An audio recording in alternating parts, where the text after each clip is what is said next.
وصلى الله وسلم على المبعوث رحمة للعالمين سيدنا ونبينا محمد ابن عبد الله وعلى آله وعلى صحبته الكرام والتابعين لهم بإحسان إلى يوم لا مرد له من الله. أما بعد، أيها الإخوة الكرام، أيها الآباء والأمهات والأساتذة الأجلاء، أيها المشايخ والأئمة الدعاة، أوجه إليكم أطيب التحيات وأزكاها، تحية إسلامية أخوية ودية خالصة مباركة وطيبة، ألا وهي السلام عليكم ورحمة الله تعالى وبركاته.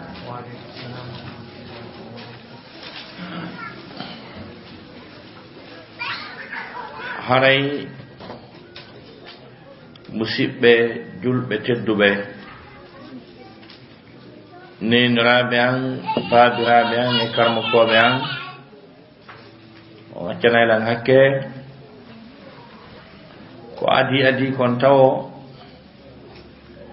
ida yetta Allahu nanɗon subhanahu wa ta'ala o taguɗo en waɗi en ɓiɓɓe adam nemin ɗo en ɗiɗo nemaji mawɗi arsikuɗo en wongol en julɓe. ɓawo ɗum hiɗen juula e nelaɗo meɗen on Muhammad sallallahu alayhi wa alihi wa sahbihi wa sallam, on mo jam e kisiye woni e muɗum neliraɗo saabu yurmede wonande ɗeɗo mofte.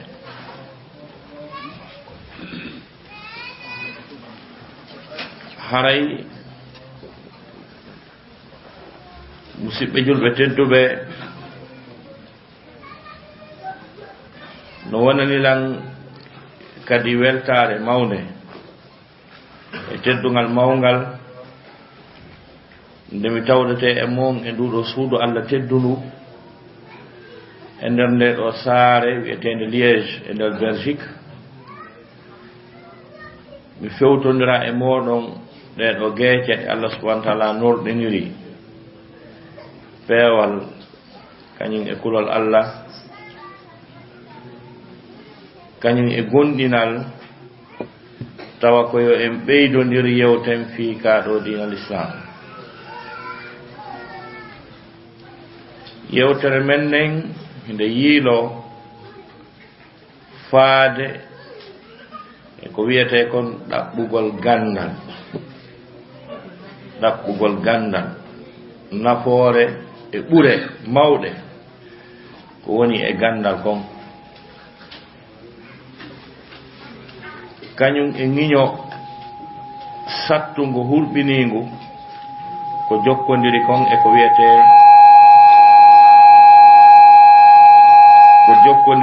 ko wiyete kon majjere. ko honɗum majjere wontani tagaɗo, wontani ibnu adam.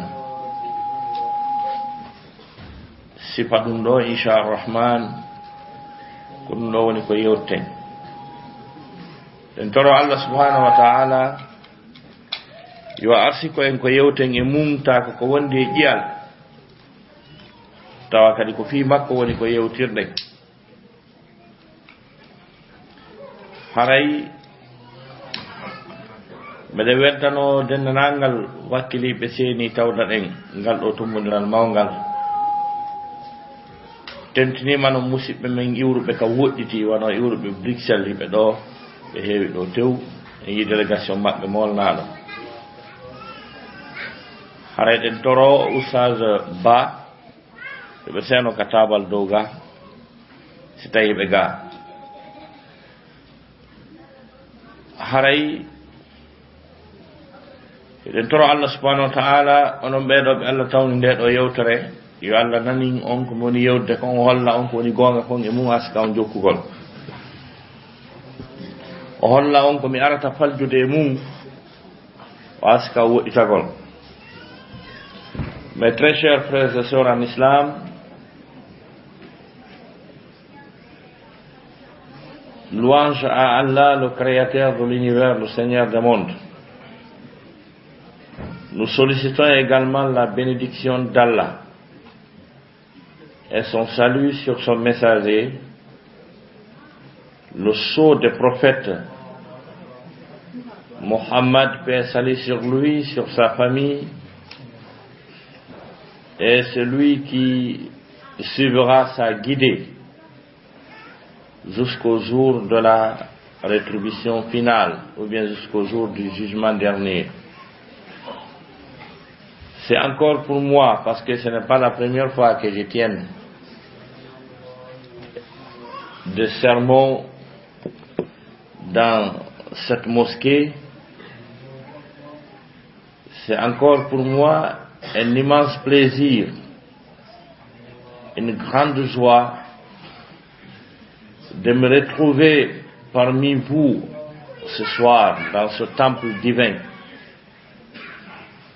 devant cette auguste assemblée, devant ces visages illuminés par la foi d'Allah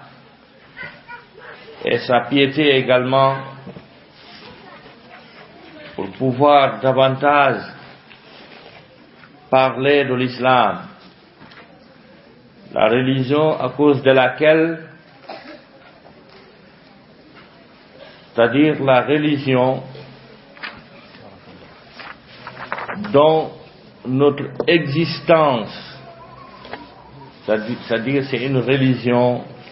à cause de laquelle nous sommes créés, nous existons sur cette terre,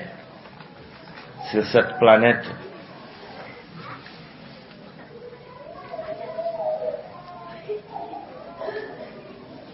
Mes très chers frères et sœurs en islam,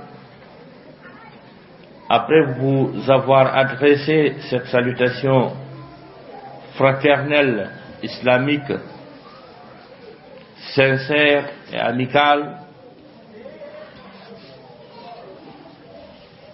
nous allons nous entretenir sur un thème intitulé « L'importance du savoir dans l'islam ».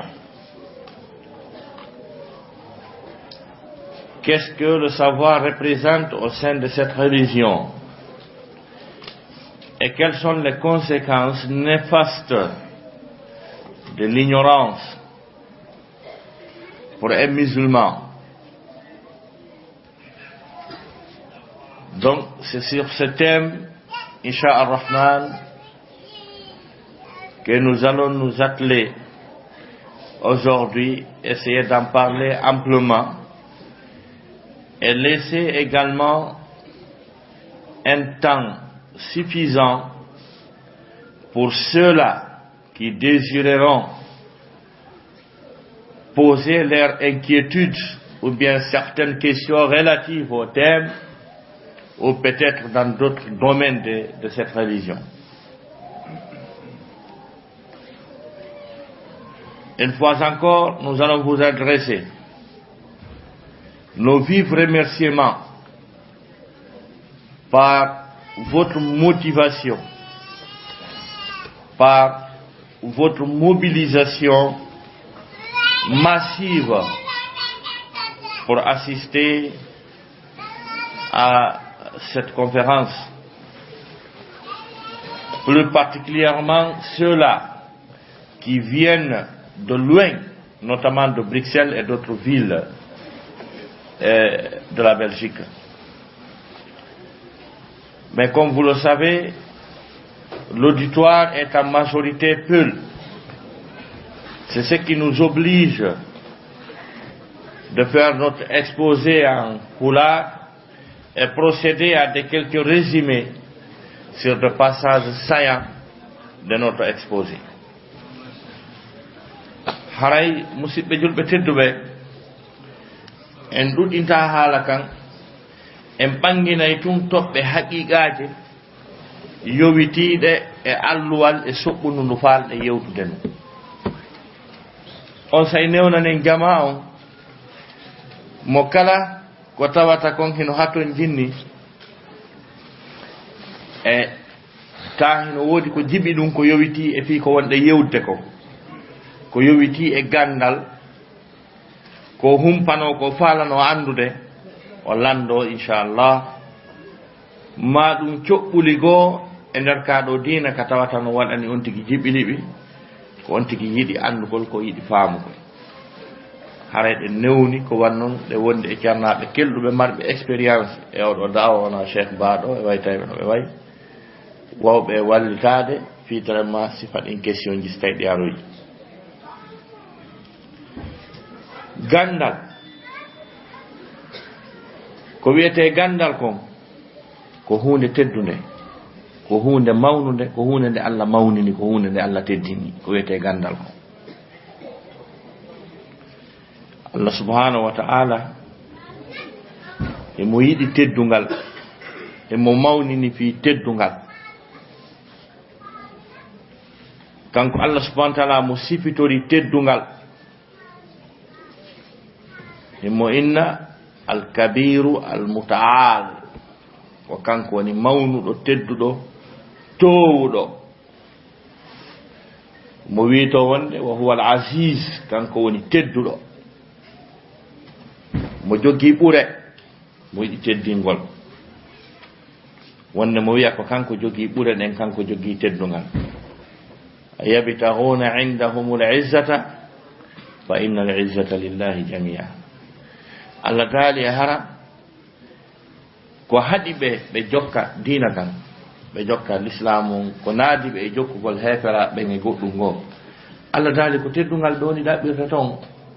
Allah taali tay do ko teddungal doni dabbirta ton ko wiete teddungal kon dum non o mobi ko kanko jogiti ko wiete teddungal kon fo wi ko kanko jeyi sida faala teddungal on faamondire ci tay da faala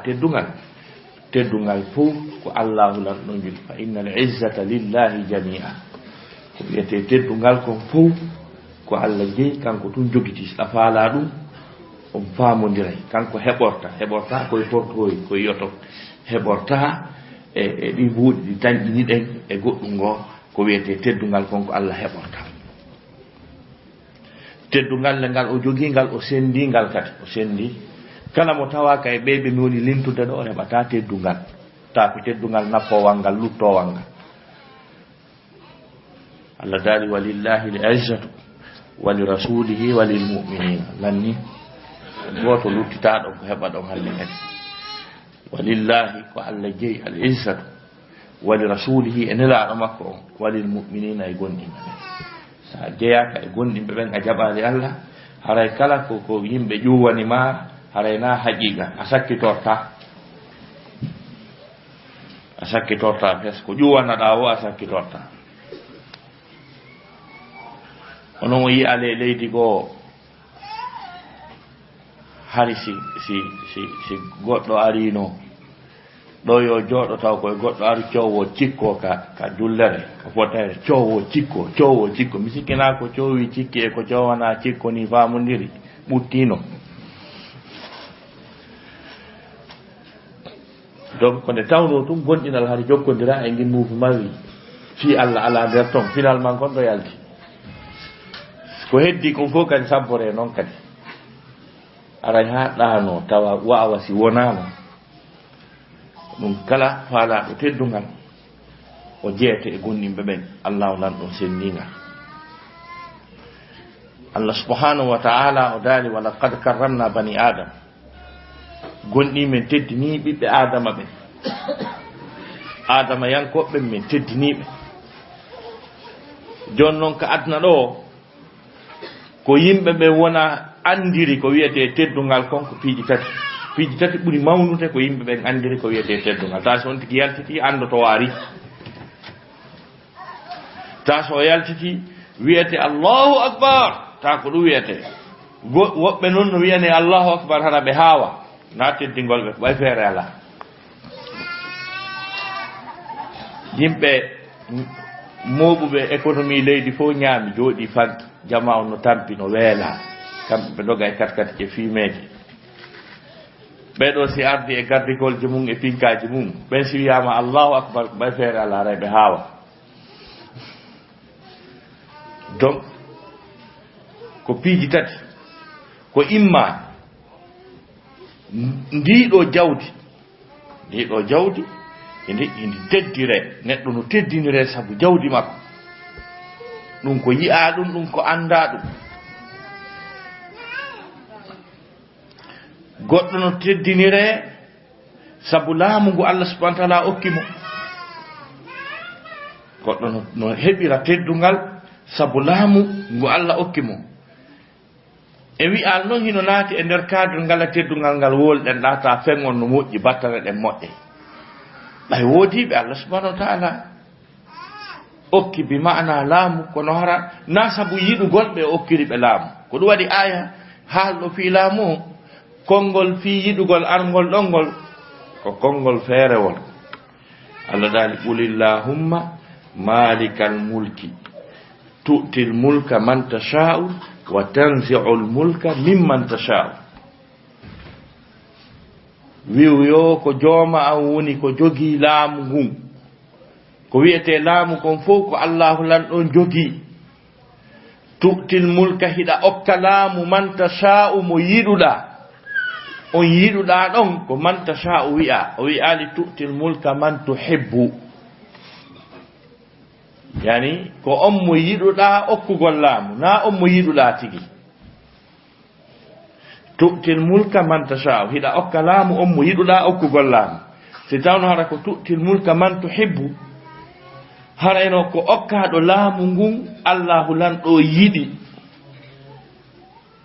kono ɗo Allah yiɗu okkugol laamu okkaɗo laamu kono o yiɗamo kanko tigi pas forcément hara mo yiɗi mum par ce que ko mo man tasha'u ali ka hara Allah yiɗno Firawna so okkimo laamu hara Allah yiɗno Firawna so okkimo laamu ngu okkimo ngu hara Allah yiɗno Numrudu so okkimo laamu ngu okkimo ngu kono Allah yiɗuno okkugol mo laamu kono o yiɗano mo kanko tigi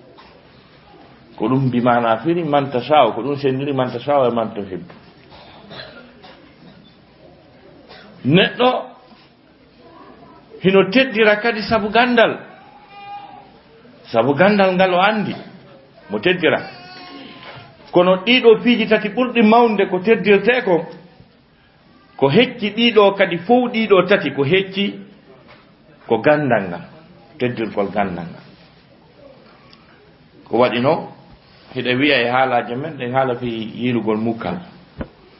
o wiya tigi tigi o miskino ɓen no yiilande marɓe ɓen gasi e laala marɓe jawdi ɓen kamɓe kadi hiɓe yiilande lamɓe ɓen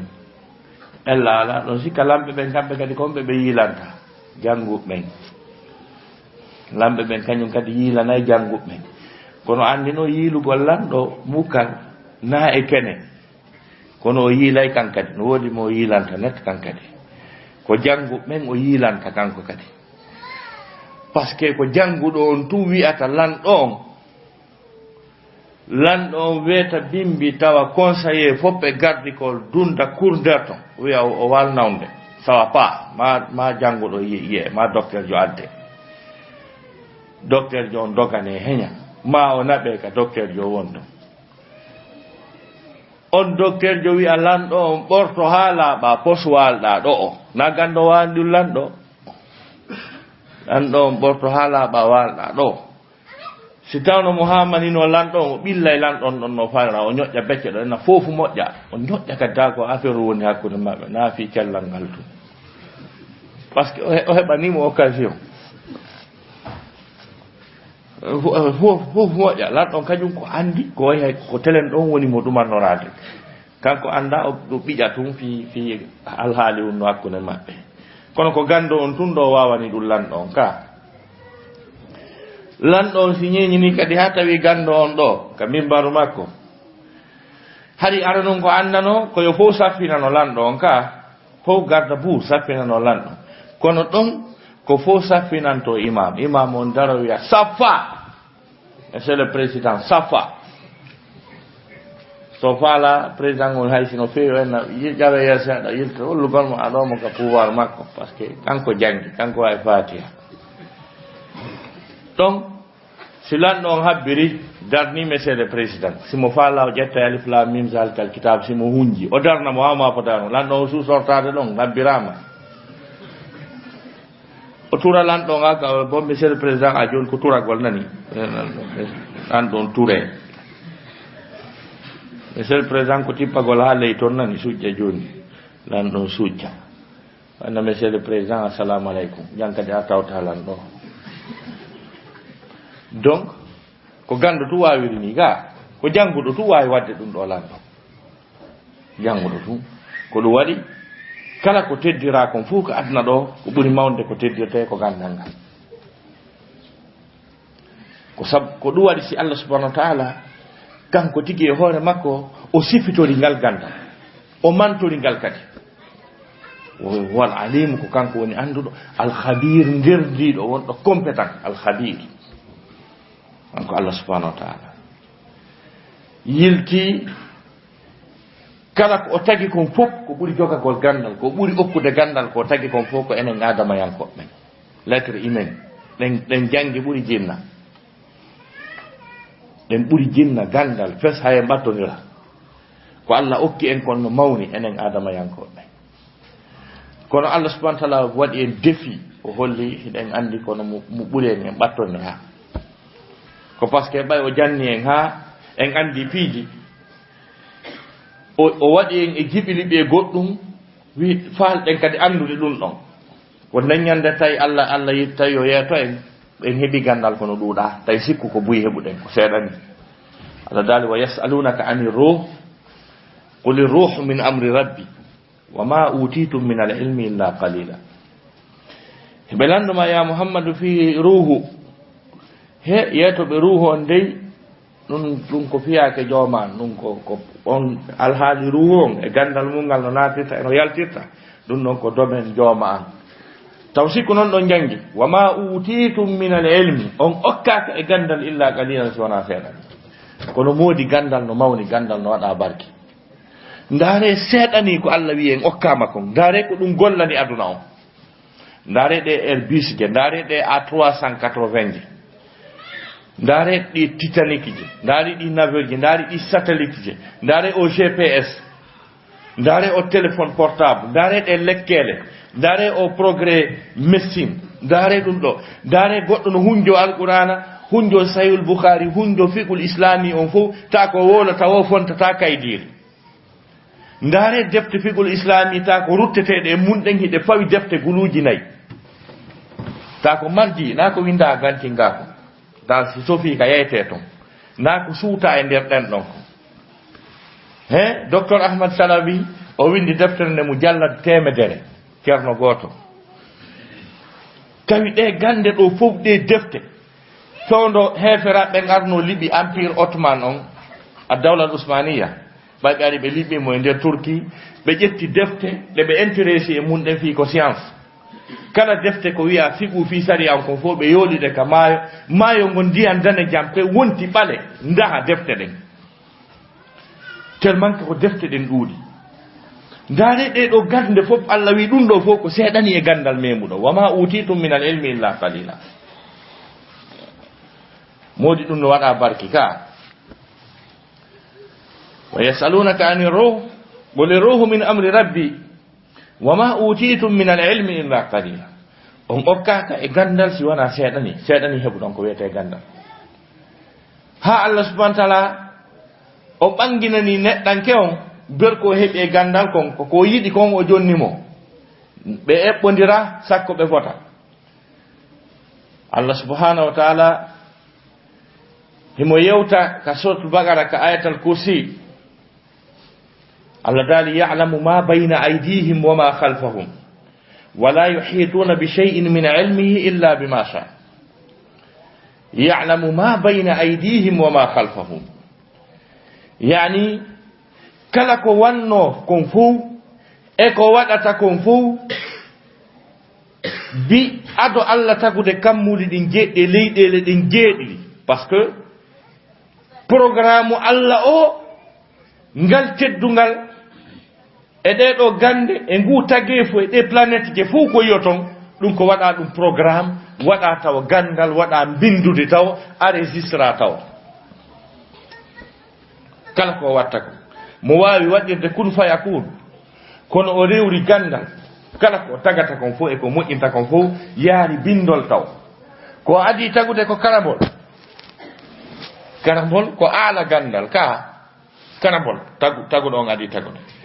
o wi karambol windu mi sikki windugol kadi ko programme gandal ka karambol ngol wi jooma mi anda ko mi winda o fiti karambol ngol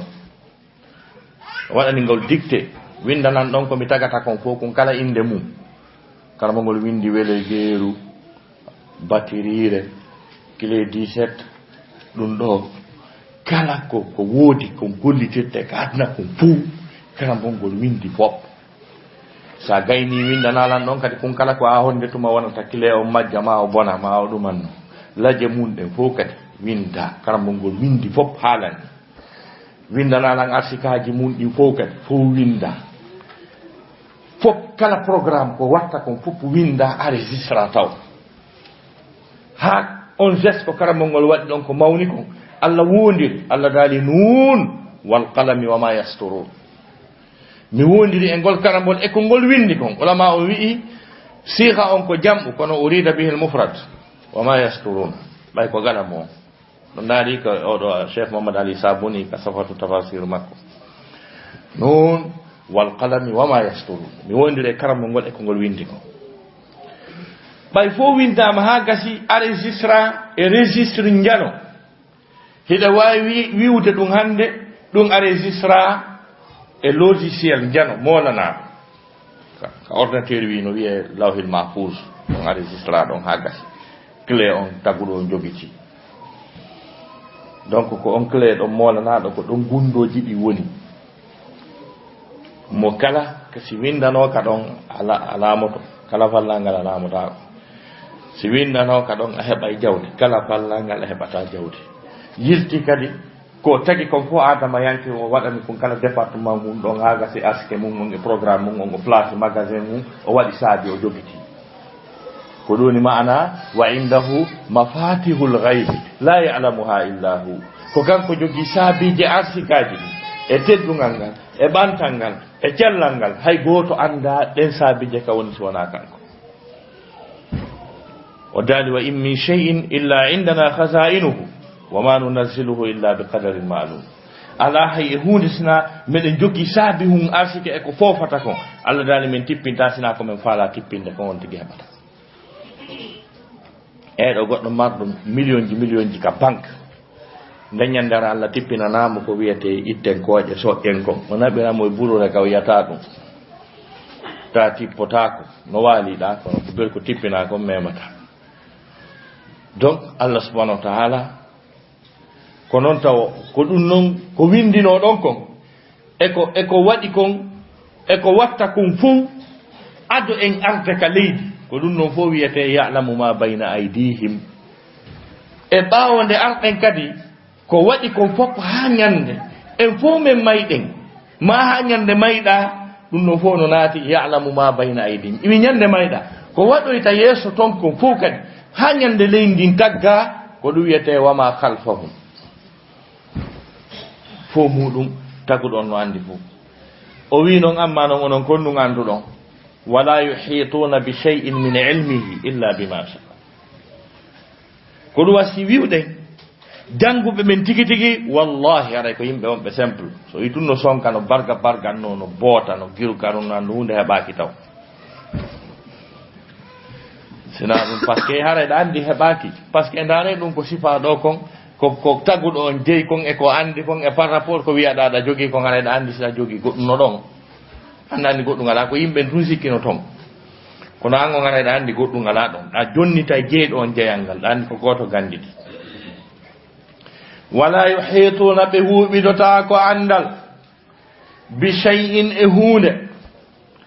si woni tun shay'un ka haala arab haray fanɗi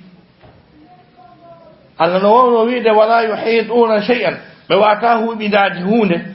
kono tawi ma kadi o ɗuyta hunde nden o ɗuytoramo kadi ba on ba ɗon ko ba ɗiya ko ɗuytugol kadi shay'in on kadi ko ɓurtugol fanɗinde wala yuhituna bi shay'in be wata huubidade andal ko buri fandude e hunde illa bima sha sina ko yidi yo be andu kon kati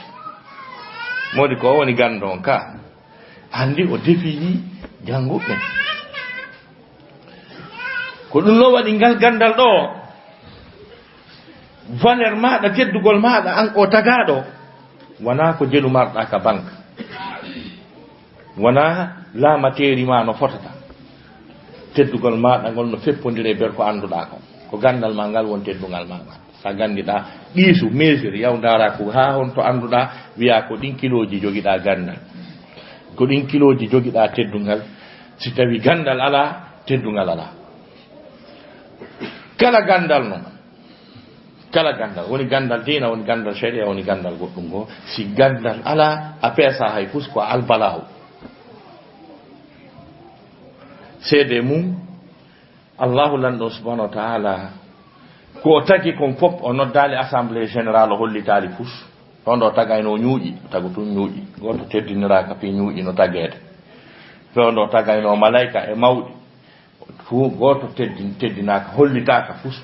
ko o noddi o wadi assemblée générale wi hay kono ko mi tagi kon fo ware do ko teddungal mom mi do tagude do wobbe wa iz qala rabbuka lil malaikati inni ja'ilun fil ardi khalifa janto tuma de joma ma wi anno malaika be mi do faala tagude yimbe mi adda be ka leydi ko hoda do andi dum ko teddungal wonande be ka ne nyande ko dum malaika wi ko dum malaika wi nde nyande malaika be wi qalu ataj'alu fiha man yufsidu fiha wa yasfiku ad-dima wa nahnu nusabbihu bihamdika wa nuqaddisu laka qala inni a'lamu ma la ta'lamun toujours ko gandal woni imposate hay si Allah ko dondiri e ko tagi fon ko gandal makko ngal droit de veto makko ko gandal ngal Allah subhanahu wa ta'ala dali malaika be wi ene Allah a hadday ka hore leydi do be no bonna do be no rufidira ƴiƴam darini le menen mede rewde ma mede wotin dimma mede waduma goto Allah dali mimmi do andi ko on anda hay si tawi ko gonga mon heboyto e yimbe ben fellobe yimbe warabe wada yimbe guriwal dare hattirde jaasugol leydi e mankugol civilisation e pinal e andugol ka adna fewndi ka yimbe wada guriwal fellirawa nayi Allah subhanahu wa ta'ala dali mimmi do andi hay si tawi sifa ben no wodoyi heboyto kadi wobbe go katta ko be nendi yimbe ben ta ko be randobe tagon den service ko be inventobe vaccin ji nyabbeli mapindi waraynodi wado tuberculose mo yoton dum ravage wari wako wari hata kala nawno dum e tango ko yo jette o nabe ka buri wodditade parce que c'est une maladie contagieuse millions ji mai Allah wadi goto e adama yankobe waddo recherche ji mum haydi vaccin ha hebi lekki mudum kayno treto dal sifa be kadi men wono yaye mabbe yimbe keldube sendidirdo yimbe ben seppugol duubi jeddi ya makka heboto kadi yimbe go mojinobe avion je nafobe yimbe be si tay sifa be dan wodi wobbe go kadi men mimmi do andi ko on anda jonnon tay de wawno tu was tay malaika ben Allah teddiniri malaika be wonnema himo addude do ko teddi ko mawni malaika be yi goddum go falama yawagol wonbe arde ben Allah tay be do ma Allah andina malaika ben ko woni arde do ko naam gore wa allama adama al asma kullaha janni adama inde den fu hala arab siyama wa allama adama al asma بدخول الالف واللام في كلمه اسماء اصبحت كلمه معرفه يعني كون وني معرفه موبي وني ان دم فوب كلها كتاكيد كل دو او دو لتا ان نغاتا الله وعلم ادم الاسماء كلها الله عندي بمدن ادم ان دم فوب الله عندي بمدن ادم هودي o webiti den inde e dow malaika be o wiyetelan ko no dum do wiyete o ma'aradahum ala al malaikati fa qala anbi'uni bi asma'i haula in kuntum sadiqin ho yetelan no de inde wi'ete siko gonga mon ko wino don kon be fo ko bombe be fo kelda be fo ko fofube yetelan awano dum do wi'ete ko dum andi ton de nyande ko benne den adama imposori e hore malaika en wana wi gon mi do mari compte banque be onno pariba ma hunde ka wana wi gol ko mi won chef de quartier tombo wana wi gol ko mi maire matoto wana wi gol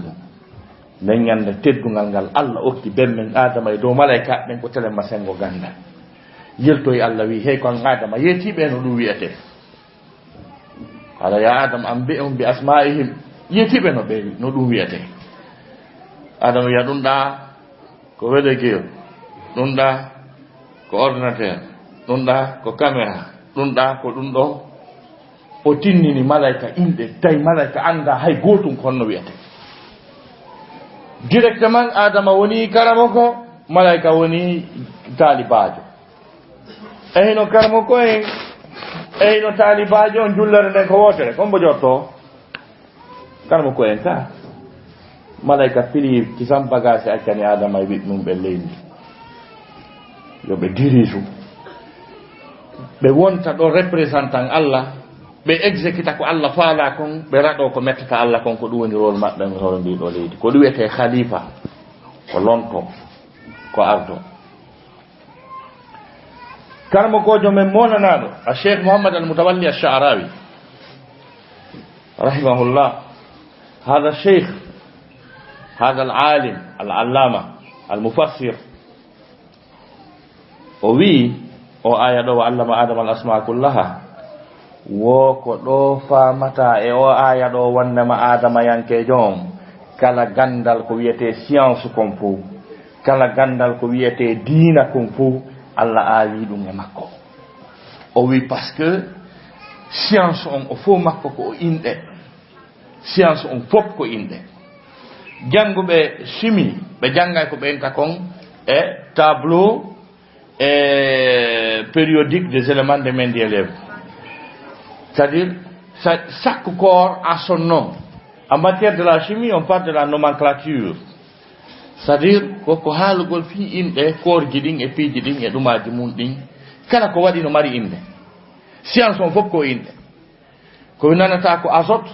ko nanata ko alcool, ko nanata ko aluminium, ko nanata ko carbone, ko nanata ko zinc, ko nanata ko hydrogène.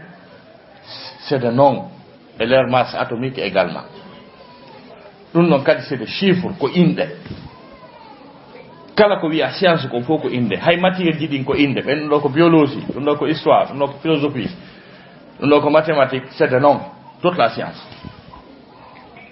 O wi wonde ma dennanangal kala ko wi'ete science on gon fop a Sheikh Muhammad al-Mutawalli al-Sha'rawi o wi ko dum woni ko Allah awi o tagado ibnu Adama. Kala kadi ko gollirte ko fu piiji din fof ko inde auto wangal ana bena dun do ko rétroviseur dun do ko feu rouge din dun da ko faande den dun do ko accélérateur dun do ko embrayage sa uditi kadi der ton dun do ko piston din dun do ko batterie on dun do fof ko inde science on fof ko inde wa allama adama al asma kullaha tawi non joni musibbe julbe teddube Adam alayhi salam a Sheikh Muhammad al-Mutawalli al-Sha'rawi o wi ko andirta ko gonga ko wona do kom biddo adama on bay gandal ko wowlugol ko ya wowlu janga o wi ko adoto wowlude kanko adama on ko inde ko al-asma ko inde bobo adoto wolde. Le bébé commence toujours par nom. يبدأ الطفل بتلفظ الاسم لا يبدأ بالفعل أو الحرف. الطفل عند بداية الكلام للطفل يبدأ بالاسم لا بالحرف ولا بالفعل. لأن الكلمات العربية تنقسم إلى 3 أقسام. هناك الاسم والفعل والحرف. donc konguli nin ka hala arab kala hala wolete ka fop sa wolay ko imma awoli inde ma awoli kugal ko wete fil c'est-à-dire le verbe ma dum awoli kongol tout simple bayna al harfu huwa lafzun la yadhharu ma'nahu illa ma'a ghayrihi. hada huwa al harf bayna goete harfu dum ko kongol gol tawata andota ko ngol wisina ngol watta e nokkugo bobo si jibinama nemo fuddo haala il commence par le nom il commence pas par le verbe Allah dandu si bobo fuddori ke dum da haray wulbini ke bobo ko do jaaja baba baba baba jaaja ko dum bobo fuddorta o fuddorta verbe kugal yigol yani wali ke dani ke yahi bobo benu si bobo wi ari dañini wonbe don be fo wada fadal ka e bobo no wola yabe kon so wi baba jaaja nafu so wi ari hare huli hare ngani ndikkale siko verbe on o woli hara ko fiilon o woli di so wol harfon bay sabiji do bobo on ko wi e hiye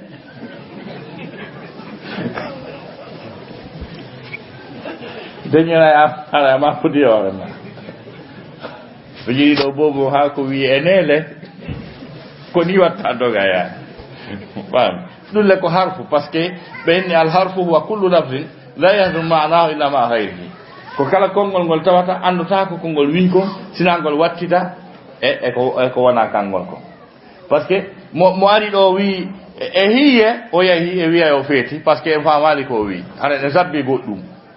gol sari do wi alhamdulillah rabbil alamin yetti Allah fu sabbike o wi e hiye o wi a joni o yahi e wi ayo feti an be duwi tige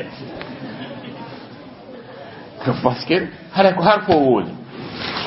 bobo on non ko fi'il ko il commence par le nom bobo donc wa allama adama al asma kullaha donc jonnon ayi bemme den adama o defiri malaika marti o jodike o janni malaika bemme den adama jonnon lasiliyagal mangal bay sa woni lasili bi lasili ha selo yika adama ara ko ngande ko wa hondo deda tappa berne ma wiya ko mi bi lasili dar ber ko anduda ko ber ko janguda ko bay lasili on do bemma da adama do kanyum jannuno malaika anno si bemma da adama janni malaika aron ki jannugo lay be nguma wala la jangugo lila palitela goni yeso ko jabata yawre den boy andi mo janga ko nyaadi ko mo janga no wari bernde no nyaadi afiti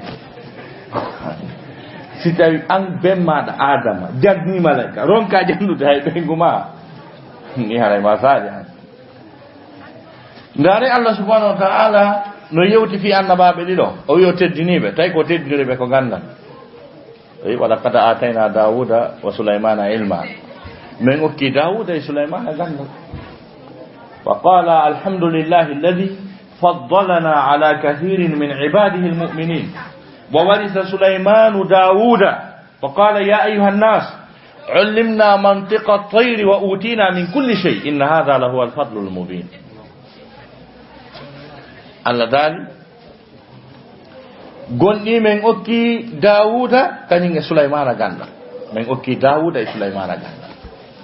sadir ko gandal ferewal ta nako be fo hebi kon ko do adi kalimatu ilmon don ari nakara ilman gandal ko andi ko honga wala qad atayna Dawuda wa Sulaymana ilma men okki Dawuda e Sulaymana ganda dum ko nakara ngal gandal non kambe be andi ko gandal hongal Allah okkibe Allah kadno andi ko gandal hongal Allah okkibe ko do wasi beeni wa qala alhamdulillahi alladhi faddalana ala kathirin min ibadihi almu'minin nane quran fi Allah be wi ali alhamdulillahi alladhi faddalana ala kathirin minan nas ko min ibadihi almu'minina nane quran fi Allah me yetti Allah on burnudo men e ko heewi e jiyaabe makko gondimbe ben tigi bijanna misal hida gondini aqida on no selli findene no selli hida andi nyaawoje diina kan hagas odo kadi men masalan ustad vado no gandi no andi nyaawoje diina kan figul islami on e aqida on fu min kallan andi berko be andi kon on do men don tawi kadi hibe andi ko honno kura wattirte si bonima si kura majje otowal hibe andi min mi anda dum do sikay burala be wuri langoy parce que be burdi la gandal ko e hore ko be andi aqida kon fu hibe andi si otowal si kura majje otowal be andi ko honto dabbitirte taw yama kura ngo majje taw be andi ko honto konto kuranji ɗi moɓodirta konto addete daarede taw par ce que minen profane ɓe men fof e nder ton no toon ɗaniri ko koosiji ɗin men daaroyta tan est ce que noon no ɗumanni moƴƴa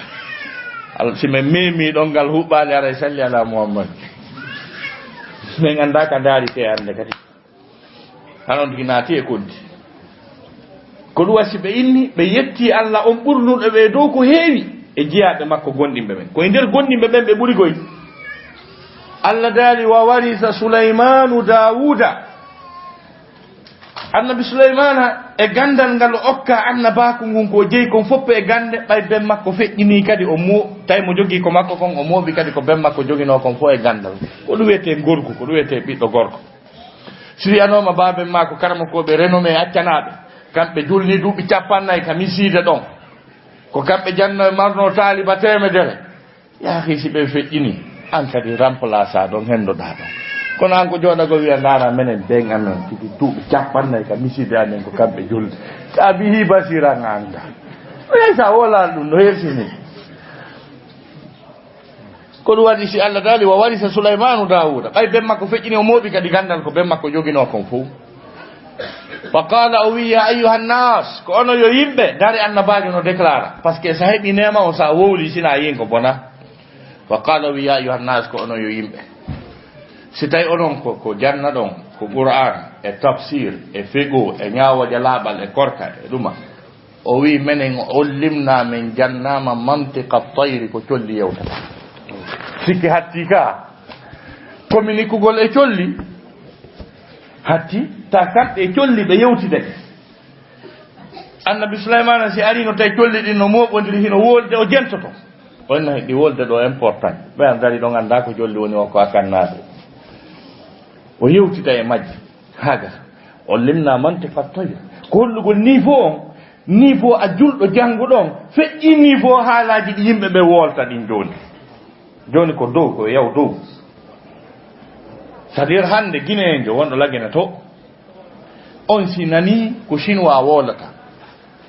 on si nani ko taylande wolata haala taylande no wayi wasi tawi ko annabi souleymana nantodirayno e colli ɗin kon saabu ɗo woɗɗodiri na on culture na on haala woota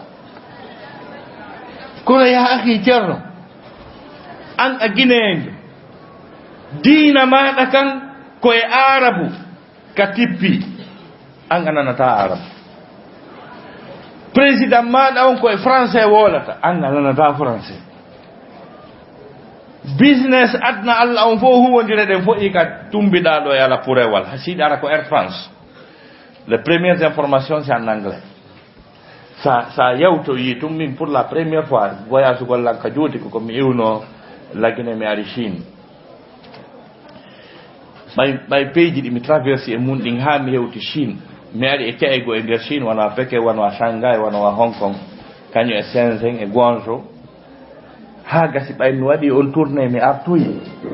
mi dari mi tawi o faransi ko mi wiya miɗo jangi ko yo allah wallanta na ɗum ɗo tun heeɓi sa ɗum marsali kalɗa o ko good morning e good afternoon wona wolede tawi min ko wiyete ko bonjour bonsoir on min gayni dino telen ley to donc si tawi langue communication internationale hay fusi e mum anda e anglais langue officielle ko ɗum on say minni minni ɓay mi arti wolugol ɗum sama kala kirɗina haɗa o say kumpay ko en ceerno saado haɗa yo ƴiseɗa min si mi arti mi ɓarna e ceerno saado o wi alan o waɗalan hay hunde nde faccinamo sawru sappo noon si min na janngo anglais jaka e leetino tawi ala koko bonsoir holoɗen jaka e leetino donc jon noon an yaahi français langue officielle leydi ma a wata wolde anglais langue de la communication internationale a wata wolde arabe haala diina maɗa kan a wata wolde a nanta a wata wolde annabajo julɗo jeeyaɗo e groupe ma on annabi souleymana kañum communique ay kañum e colli yewtiday an goɗɗo wiye ɗo ɗen venez par là awa taw acci ɗumen nani wani nanta ko woni wolde ko la ilaha illallah goɗɗo wiye venez par là hula reedu ma taƴa wiya taw acci ɗumen nde nani wani ɓe ngala nantodirde nanta ko wolde ko modi a jaasi wallahi a jaasi Annabi Sulaiman en kañum no communique de e colli an goɗɗo wiye venez par là wiya taw acci ɗum e yandi fi Allah on mi ala nande ko woni wolde ko haala ko ɗum wolte ka radio ma ko ɗum wolte ka télévision ko ɗum wolte ka yaasi ko ɗum président ma o wolta tawa fuusi e mum ananta wata rédigirde lettre a wata wadde demande ɗum hanana dimo ɓi dimo humodirɗo e annabi adama jannuɗo malayka humodirɗo e annabi Sulaymana yewti dowo e colli ɗum haray ma faali. Donc mi résima ɗum ɗo rapidement e kala haala rapidement mi résima e ɗum woni ɓay sikki men ɓen no ga seeɗa donc kamɓe sikki noon ɓe panɗi moƴƴa noon mawɗo on kono mo nande ayeje ɗen si say kuɓɓen kadi wolama o yay salaw. Donc et je disais tantôt sur ce thème qui est l'importance du savoir, je disais que les choses les plus nobles sur cette terre, c'est-à-dire la noblesse, se résume à trois grandes choses, notamment le savoir, le pouvoir et la fortune. Et parmi ces trois grandes noblesses, ce qui prend le record, c'est le savoir. Parce que on a l'habitude de dire que les pauvres ont besoin des riches, des fortunés. Les fortunés également ont besoin des hommes du pouvoir. Mais les hommes du pouvoir également ont besoin des hommes du savoir. Parce que ce sont eux qui leur dirigent. Par exemple, le président de la République, s'il tombe malade, c'est le médecin qui va lui déshabiller et le traiter. Parce que il a la maîtrise de la médecine. C'est encore une partie du savoir. Allah subhanahu wa ta'ala a honoré l'être humain. Lorsqu'Allah subhanahu wa ta'ala a voulu créer Adam et ses descendants, il a lancé un appel solennel. C'est-à-dire, il a procédé à une assemblée générale des anges, leur informant qu'il est moment de créer le patron de cette terre, qui est l'être humain. Et les gens là ont voulu peut-être minimiser Adam et sa descendance. Et finalement, Dieu dit, il y aura certes parmi cette communauté, parmi les descendants d'Adam, des hommes mûrs, des hommes fructifs et rentables. C'est à partir de ce moment, Allah subhanahu wa ta'ala a enseigné notre père Adam tous les noms. Tous les noms. Donc, il y a un grand cheikh renommé en matière de tafsir, en matière de la traduction et du commentaire du Saint-Coran. Il s'agit du grand cheikh Muhammad al-Mutawalli al-Sha'rawi. Il dit, sachez à travers ce verset coranique qu'Allah subhanahu wa ta'ala a inclus de Adam toutes les disciplines scientifiques. Parce que la science, c'est presque des noms. On parle du tableau périodique des éléments de Mendeleïev, qui nomme les corps chimiques. Et il dit ce qui en témoigne de cela, c'est lorsqu'un bébé commence à s'exprimer, à parler, le bébé commence toujours par prononcer le nom. Il ne commence pas par le verbe ou bien les voyelles. C'est pratiquement impossible. Le bébé commence à dire papa, maman ou ainsi de suite. Mais il ne commence pas par le verbe tomber, aller, marcher ou autre là. Et Allah subhanahu wa ta'ala lui-même s'est magnifié par son omnipotence et omniscience. C'est-à-dire Dieu est omniscient et omnipotent. Il est omniscient. C'est-à-dire qu'il connaît tout. Dieu connaît tout. Et il a doté une forte connaissance, un savoir énorme à l'être humain. Jusqu'à ce que ce dernier pense qu'il est le suprême en matière de la science. C'est pour cette raison il s'interrogea en disant, on te demande au sujet de l'âme. On te demande au sujet de l'âme. Dites-leur que l'âme, c'est un domaine exclusif de ton Seigneur. وَمَا أُوتِيتُم مِّنَ الْعِلْمِ. Il vous a été pas donné du savoir, sauf quelque chose qui est très minime. Ce que vous avez eu à savoir est trop petit. Mais regardez, combien de fois le savoir est bénéfique, le savoir est béni. Observez la poussée scientifique, le progrès technique et technologique que nous assistons aujourd'hui, qui a transformé ce monde, qui a transformé cette planète en un village. On parle de la mondialisation. La mondialisation, c'est-à-dire, la mondialisation dans son langage arabe veut dire al-awlama. Al-awlama, ismu tashir lil-alam. C'est-à-dire, c'est de rendre cette grande planète en un petit village comme ça, grâce à la poussée technique et technologique. Les avancées techniques en matière de la médecine, les avancées scientifiques en matière de l'astronomie, dans tous les domaines, actuellement la science a évolué. Malgré tout ça, Dieu dit que ce que vous avez eu en science est trop petit. وَمَا أُوتِيتُم مِّنَ الْعِلْمِ إِلَّا قَلِيلًا. Allah subhanahu wa ta'ala a parlé de deux nobles prophètes.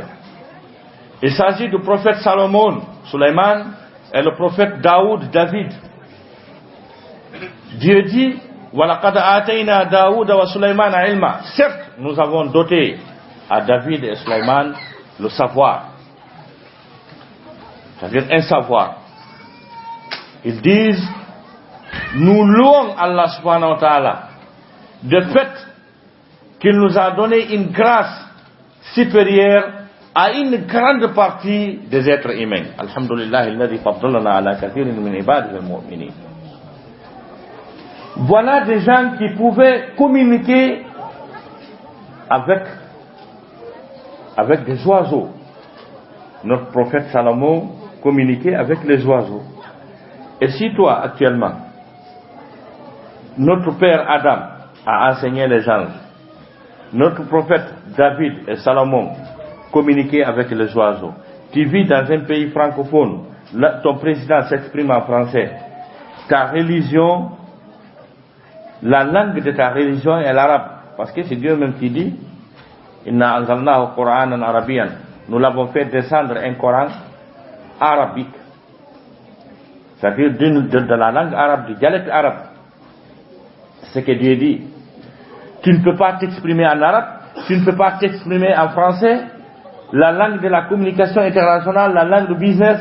tu ne connais absolument rien dedans. Qu'est-ce qui signifie ton appartenance à cette grande famille de la noblesse d'Adam? Pratiquement rien. C'est insignifiant. Et pourtant, si tu apprends, tu vas le savoir. Ça veut dire le savoir est universel. On ne dit pas que lui il est noir, s'il apprend il ne comprend pas. Lui, par exemple, il est sud-africain, s'il apprend, il ne comprend pas. Quiconque apprend, comprend et peut s'exprimer. C'est-à-dire le savoir n'a pas de race, le savoir n'a pas de religion, n'a pas de limite, n'a pas de frontière. Le savoir est universel. Si vous voyez M. Léopold Sédar Senghor, qui est membre de l'Académie française, mon ami, l'Académie française, l'autre fois, un ancien président de la France voulait figurer parmi les immortels. On parle des immortels, c'est-à-dire les gens qui panthéonisés. Monsieur Valéry Giscard, un ancien président français qui a voulu avoir cette noblesse, ce prestige, mais les conditions sont là. Et tandis que monsieur Léopold Sédar Senghor, il est panthéonisé parce qu'il est membre de l'Académie française. Il a fallu que M. Giscard écrit, remplisse les conditions normales pour être panthéonisé. Et tandis que M. Senghor, il est longtemps panthéonisé parce qu'il est membre de l'Académie française. Cela veut dire que le savoir est universel. Il n'y a pas de la couleur ni de la frontière. Tu es savant, tu es savant. Tu es ignorant, tu es ignorant. Un point, un tiré. Ah, moi je suis de la grande descendance des grands chefs, et ainsi de suite. Si tu connais rien, tu connais rien. Il n'y a pas midi à 14h dans ça. Donc, haray no musibbe julbe teddube e yi ko gandal ngal nafi kon gandal ngal ka aduna do taw gandal ngal ka aduna do ko kangal newini aduna teddungal ngal Allah fodi adama yanko ben ka gandal ngal heborta ndare Allah woltum o teddini ibnu adama o halali fi aljanna o halali fi dina ko fi gataw gayo marsu taw nayi be bono wala inshallah waray Allah ulan do sendi piji ni fo ene julbe ben ko la kara e fera ben ko gawi tunga fofi fanka itu nga fofi o gasa kan woni dani da pari do to kadi hawnake ka wono ya da pari kan ta hunde kan maso ta ton kan donc kala teddungal ko Allah yidani adama yanko ben fop ka adna mabbe no welira Allah fala naka en satte negoy ko wete hege ko wete sonso lui nyabbeli problème de tundi wallahi Allah fala naka en dum jeya kay dina kadi pes basal tampere nyabbeli angal ko nyame sonso lui dum tawda kay dina few ko yimbe ben nokkani dum hore mum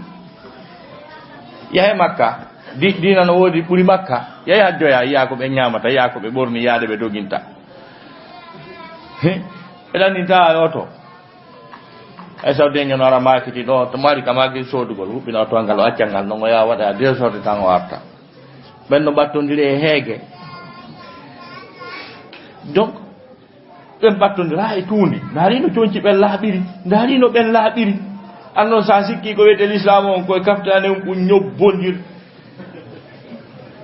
ino mo inshallah ko julbe ben tigini julbe hombe tigini Allah subhanahu wa ta'ala odali yuridu Allahu bikumul yusr ko newende o falana on wala yuridu bikumul usr yatela hege e basal ko newende non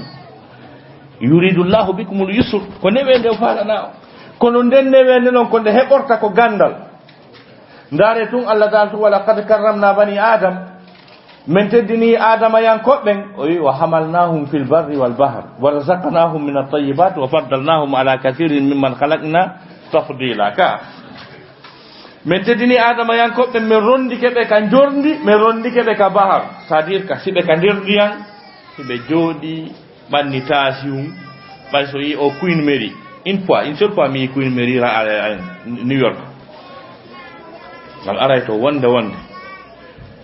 bato wangal tawata ko yata 2000 logements anni appartement mada san awaji ƴettude logement à vie ha adna lannata ko ɗon holluɗaka nder batowal logement temeɗɗiɗi batowal ka nder ndiyam tawa hino appartement hino chambre ɗiɗi e salon e toilette ji muɗum e hino ɗiɗo fof hino nder ton e hino batowal ngal no mari makiti hoɗuɓe ton ɓe fof yaha e makiti yaade makiti nani taɓe ka nder ndiyam jaa non kat ɗon ga ɗon ka Queen Mary ɗo bo min kadi ko chambre 300 hunde kane mi jogui ɗo de mina ɗo ɗaɓɓugol ɗo piyum sifa ɗum ɗon ko ɗa ka nder batowal Queen Mary wiye kala ko wiyete électronique ko telenɗa kala ko wiyete ñamete ko telenɗa ka nder batowal ko ɗum ɗo wiyete sonnaɓe hollitaɓe ɗo alay assalamu aleykum haray so oɗon sohnaɓe yandi haray woɓɓe ɗo woodi faalaɓe heɗade bayaro mouradu moƴƴur haray yandi acci e deƴƴon heɗoɗen ko addi e ko yandi. Assalamu alaikum wa rahmatullah. Donc batowal ta makiti no wodi piscine no wodi ka fotte hendu wifa no wodi ka nder batowal ko dum non Allah dali wa hamalnahum fil barri wal bahr mi rondibe bi mana sikay daniki mi rondibe kan jordi kanyum e ka bahar mi rondibe kan jordi e ka bahar wa hamalnahum fil barri wal bahr kan jordi do de ko dum do terrestre bisi jeno do karje ɗumaji tawa ko lit voiture jeno ɗo ɗen tawa ko lit sifa ɗum ɗo fof Allah wi o rondike en ɗo accali seppen joni noon ko Allah wi kon o accali seppen ko aduna ɗo ko majjere moƴƴini otowal ko majjere moƴƴini Queen Mary on ko fandagon kadi barɗo ɗo kadi avion je ɗen ɗe ala purenje kadi ɗum ɗo fof no natoni nder ton Allah no wiya fi dhulumatil barri wal bahr niɓe jorni ndin e niɓe bahar on ko tuma bato o woni e nokku ka tawata kilo wulure telen ni yimɓe ala suudu ala kilo wulure telen ni suudu ala yimɓe ala côté ji ɗi fof 1000 kilométres hiɗon ka nder bahar ko ɗum wiyete zulumatul bahar tuma avion wangal kadi acciti leyni ngal ƴetti altitude mo 11000 métres 11 kilo dowga hiɗon ka weeyo na cuurum ɓatti na kawtal yaahi ɗon kadi ɗon ka zulumatel barriya ceerno fani donc tawa kawtal fo wonon tum ɓe hollay température extérieur on ɓenna moins 50 degré andi ɗon ala mo yurodira ka yaasi ɗon ko allah dandu ɗon tufade sinon dans quelques secondes ara on congéli ko ɗum ɗon aya qur'ana on sifi wi zulumatil bar niɓe bar ta toujours qur'ana o heno yeeti en oɗo technologie fof qur'ana o signalino ko gandal ngal moƴƴinta avion ko gandal ngal moƴƴini ɗe métro je ɗe yoton so yimo ko baaɓe leyde go leyɗe tampuɗe añuɗe jannguɗo añuɗe gandal yiyamo ko baaɓe leydi fof no dari sappini fi otowal ndono wiya ni donc ko majjere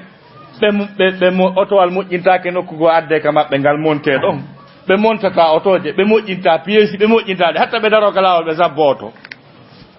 tawa ta oto ko lixa ala ɓen alaji kaari soodi otowal ha joni ko ɗo wonɗen ta joni oto ko lixa sansindira oto no faalira oto ko wonɗum ko wallitore tun lanni hunde ɓeydaki ɗum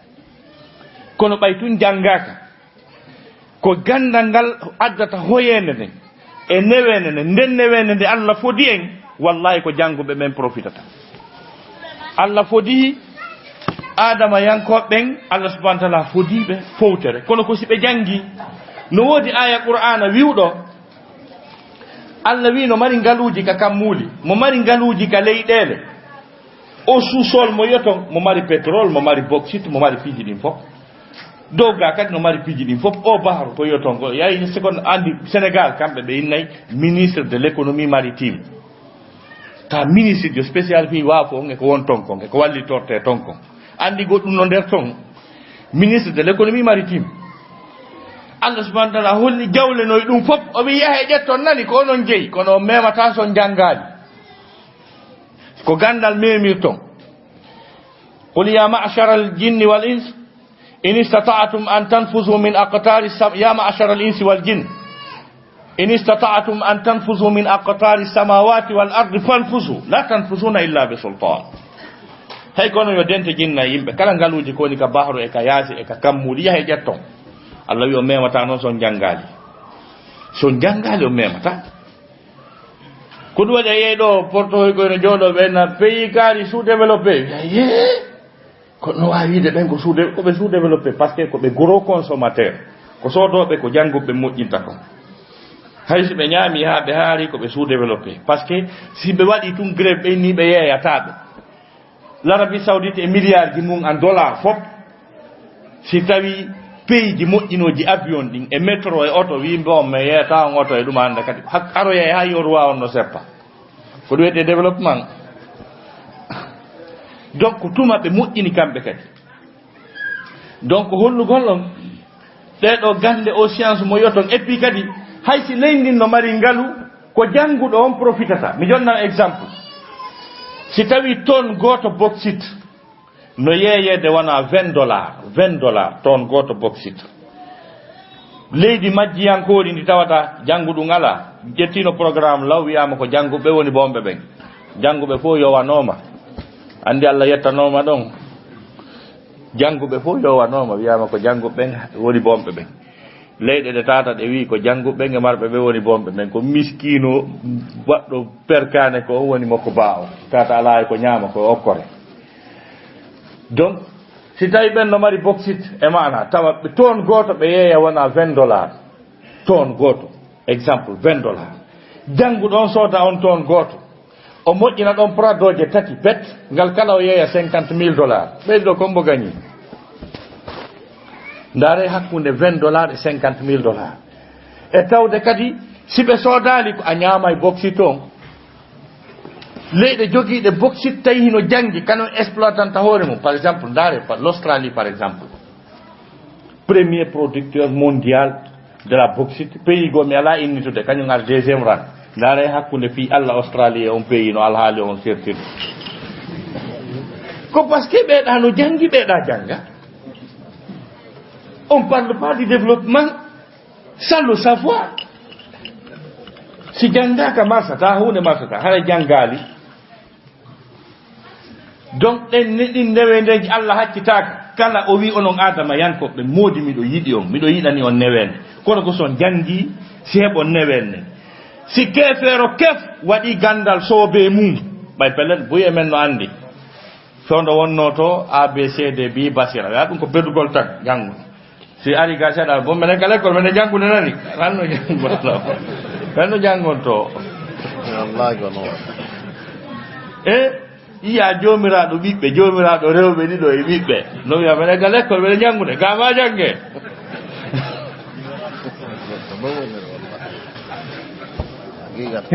si tawno hata ɗum to ɗum waɗano soobe hewtano wigol maɓe janga minen ka l'école ganani ɓe jannude men ko haala wi maɓɓe ji gasi dañi ko haala wi maɓɓe ayi donc feere ala ɓe faalaɓe ɓuttuɓen fo e ɓantal e teddugal wallahi ɓe janga ndare no woodi ayeje Qur'an si Allah wiwno mo golliteralɗe o naata e mo yiite julɓe boy naata e no yiite o wi wa huwa alladi jaal lakumul وهو الذي سخر لكم البحر لتأكلوا منه لحما طريا وتستخرجوا منه حلية تلبسونها وترى الفلك مواخر فيه ولتبتغوا من فضله ولعلكم تشكرون mon ami o aya si Allah wino kala mo gollitirali o naata yiite hunjiɓe Qur'ana buyara no hulana Allah dali ko kanko woni ko eltani o waafu mo yoton les océans kanko eltani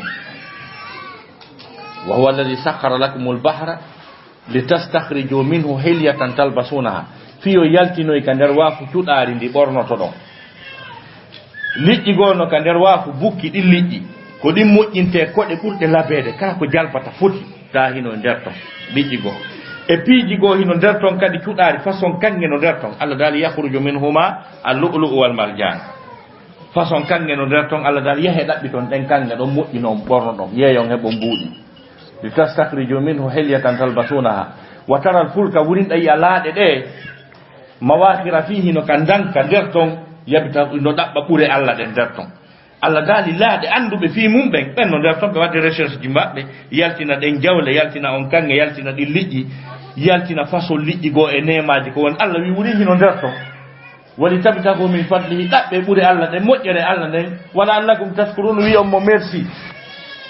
ko fanɗi o ko fanɗi wona ɗen batoje ɗe Allah wi no nder ton hannde e nder océan ji ɗin wona waɗe wulure no nder ton no wadde recherche ji ɗin ɗen batoje fof ala batowal hay gotal ta ko julɗo moƴƴinigal ta kanko woni ngal doginde andi marsale anle ko aya le wi koye jokku andi kamɓe le ɓe gollitiri aya o enen honto en heɓali ko profité nge baharon sina wargo wiya la ilaha illallah Allah ko lanɗo a yurna anda ko nder ton kon kamon ɓe tay ko haa ɗo ngannduɗaa Allah ko lanɗo ko ɗum yaaji ko hay hunde anndal taw ko Allah o lanɗo ko so a ndaari documentaire ji go ayi façon liɗɗi couleur ji mum no ɗum fubborta changera ɗum ñaamirta si tawno hara ko julɗo on hollayno ɗum ɗo yimɓe ɓe waɗa ɗi recherche ji waɗa ɗin documentaire ji haray on to wonɗen Allah haajaka siko keefeer on exploité alqur'an o valorise science o nemini ha so yi fof men no doga ka fof no doga ka ko par ce que ko ga arata geytunkun hen to aray sadi ayey goɗɗo no iwato tan wa picca ko liru ndu karandejo juuɗe wona ɗo seeɗa ta jalbino wasi ko laboratoire o naada o régula na hay hunde si wona ɗi nafakaji moƴƴi ɗi jaran je ko ɗum laaɓi ko e ɗe oto je ɗe métro ji ley to nduggu wingi ko ɗum ɓawlini men toon menen kadi eyyi ngen e miijo wallahi tuma makko ma weeti bimbi tawi hino ɓiɓɓe jeego e rewɓe ɗiɗo o ala ko wallina dépense so otti ɗon o kanay ɗon o kanay seeɗa heñano donc ko fi on ɗum waɗi si ɓe heddi wallahi ɓe jangga ɓe waɗu gandal soɓe maɓɓe ka toujours kamɓe c'est des chercheurs enen a yiyey goɗɗo no yango wallahi sadi en waɗali valeur e gandal e yiɗa kadi aya goɗɗo no yango so sifika taw no fuɗɗori yan hono men lumbinayno nayi ɗin sallon hono men saɓɓayno men ya sénégal hono men yotono ɗuma yango ha heɓa jawdi nanta inde ka jawdi woɓɓe ɓen hana no waɗi tekkere nden ɗon hollugol ko ronda ɗum ha ɗum heeɓi donc ɗum ɗo fof kanko o yangike ha o heeɓi jawdi ndin tamo falana ɓiɗɗo makko on sifa kiyande joni ɓay heeɓi fuɗɗi ƴet ayeɓe wakkili ƴettugol 1 milliard 500 millions francs guine en sooda tere wiya ɗo sa waɗi ɗo ɗuma honno centre commercial Marseille ɓe wakkilaki ƴettugol 10 000 euros inscrit fa ɓiɗɗo maɓɓe e l'école kelɗuɗo Canada ma ɗum États-Unis ma ɗum France fi yo janngu kanko hara o rewali ɗa ka lumbelngol nayi meygol baba haray ar ɓattoɗa ɗo ekkitoɗe julayagal ngal tampe ngel lutta e ɗum awa o janggata aduna ɓenno noon no wawi no faala laamu kamɓe yimɓe maɓɓe fof ɓe ka makiti hay goto ala ka école ji jani molanade ndaare o porte ko yoton fof laamotoɓe fof no woodi école ji spécial ka ɓe jangga a janggay ɗon civilisa leydi maɓɓe ni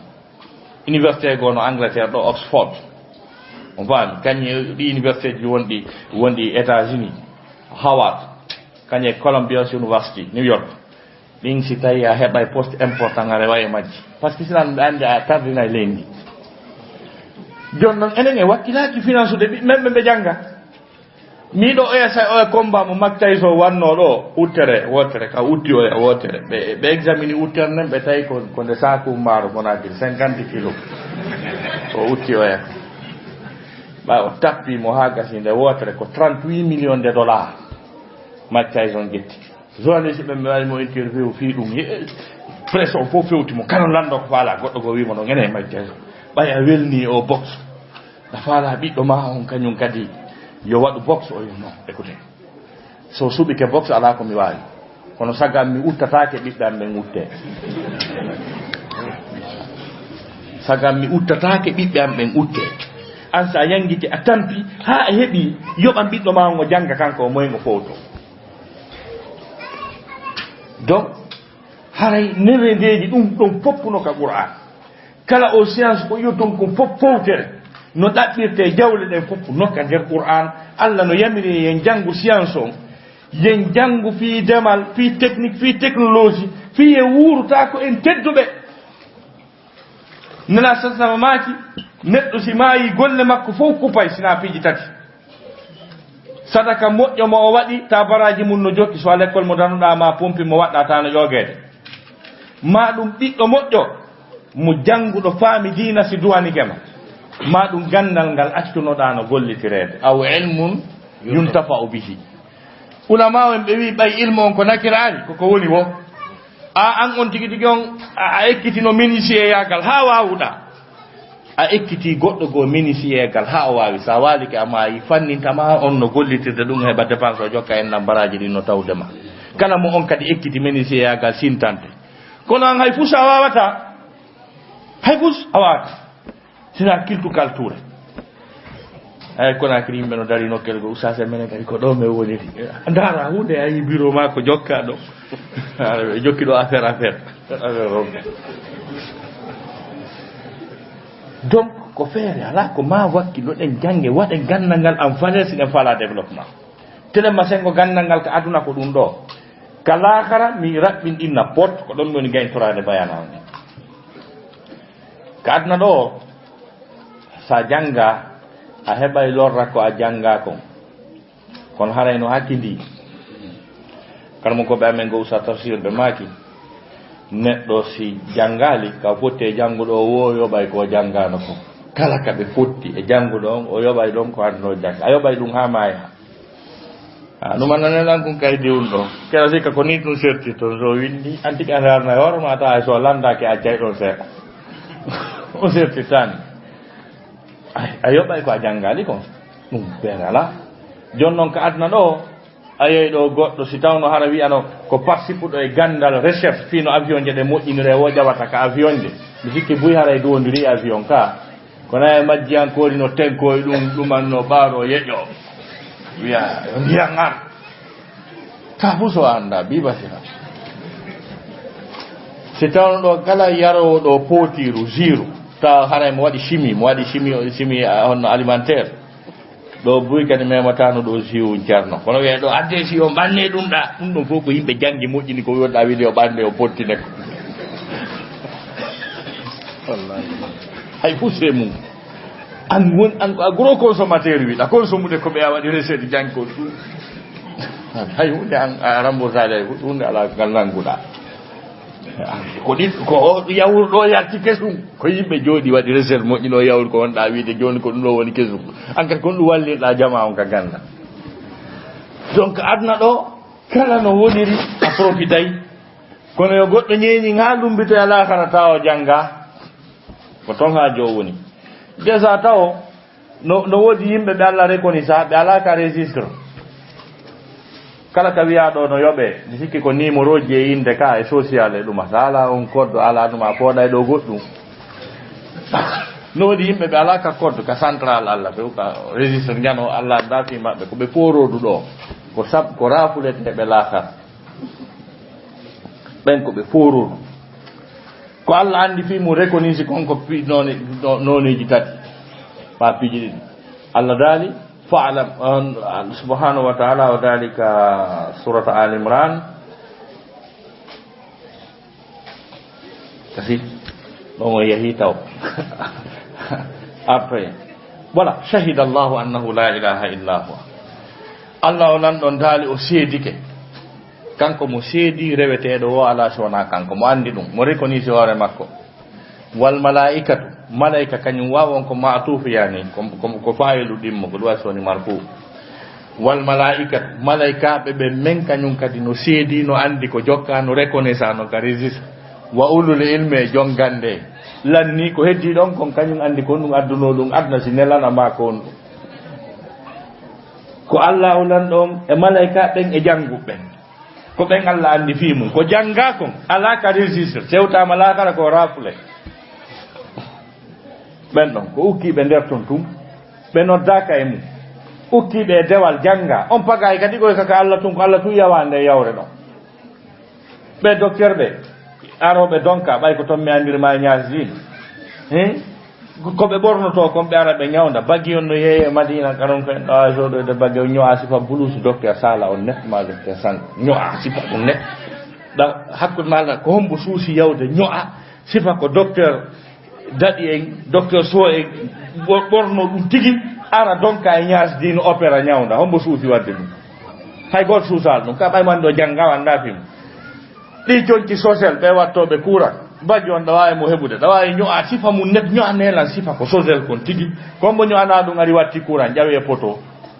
kombo ukuma ka dina ga e julu gol e poto patire a janga ta kadi Allah subhanahu wa ta'ala wi mata memu pusdato julbe ben ko be noneji kandir dina ko ulul ilm ko ahlu zikrin kanye fasalu en troisième position alato ko tayara ko ahlu zikr a jangi ha afami andi joni ko alandetedo dum woni première place mo kala etwara ko don buri moddude ma o tigi on ka première place arati sitane nati hayalti hay be nguma landa ki ma hunde anduna ka alu zikri wonda taluti place goto nder ton fas alu en dabbitu deftere ndara ka arati no da janga sitane nati hayalti hebali usazi jo hebali julirde ka arata fino da janga deuxième place on kadi arati hay hande kadi ko aforo du nder ton fas alu ahla zikri in kuntum la ta'lamun amma non troisième position si tay na ahlu zikr na a jango haray Allah wi awa ha heddi bende tabe memu ton hay fusnani heddi ben tabe memu ton fusde fala taqum ma laysa laka bil tamemu ton dey goddun nani anala ka julugol nani e do hay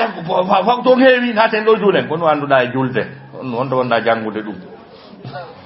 nena suma yon hewti comme on na nyaawoje korka on bo jannuma fi korka si kon hukuma nder to wana ahlu zikr na fasalu kon hukuma nder to Allah wi tamemu ton do ay hunde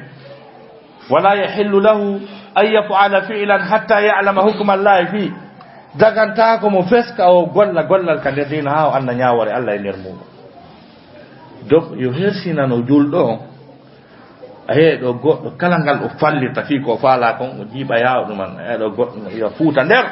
ya kempu o gurguru no do nga wala kiriyo no woli taw fi yaaj makko mas kala le ndiare gurguru no to ha wala hala ya on tawa duubi ciapantati duubi ciapannay mo wondi alqur'ana wa ala sura celludo mo wata janga sa nani mo janga ko wele geeru faal jettantam la jala wa jala sa e tum ma fi do tawa to gite den tawdo pourtini tawa hunde ala ko regi hesi ko sibbe men be do ya yuliyati yalu yala afama ta hunde ko wona wole donc feere ala ko laruri ko ma jangen dedo alqur'ana jangen kaado diina men anden figul islami men wana ka julde si habbirama anda ko jangete si turama anda ko jangete kataya anda ko jangete ko buri non aninde hurbinde fi dum ko bel sonnabe men be rewbe men be bay kambe hunde nanota ko be wolta meno dari tun la hus goddo anda yo ko be woni wolde ko ete anda non en dum wallahi go o dejitu dum no dejitu na woni mo jannude wala jangude do ko wono dari do Allah akbar ande ko be woni wolde wa joni burbe dude be ko gorona goro billo woni wolde Allah akbar donc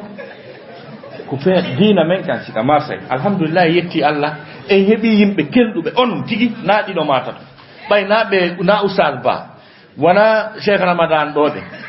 wana hay goto e bedo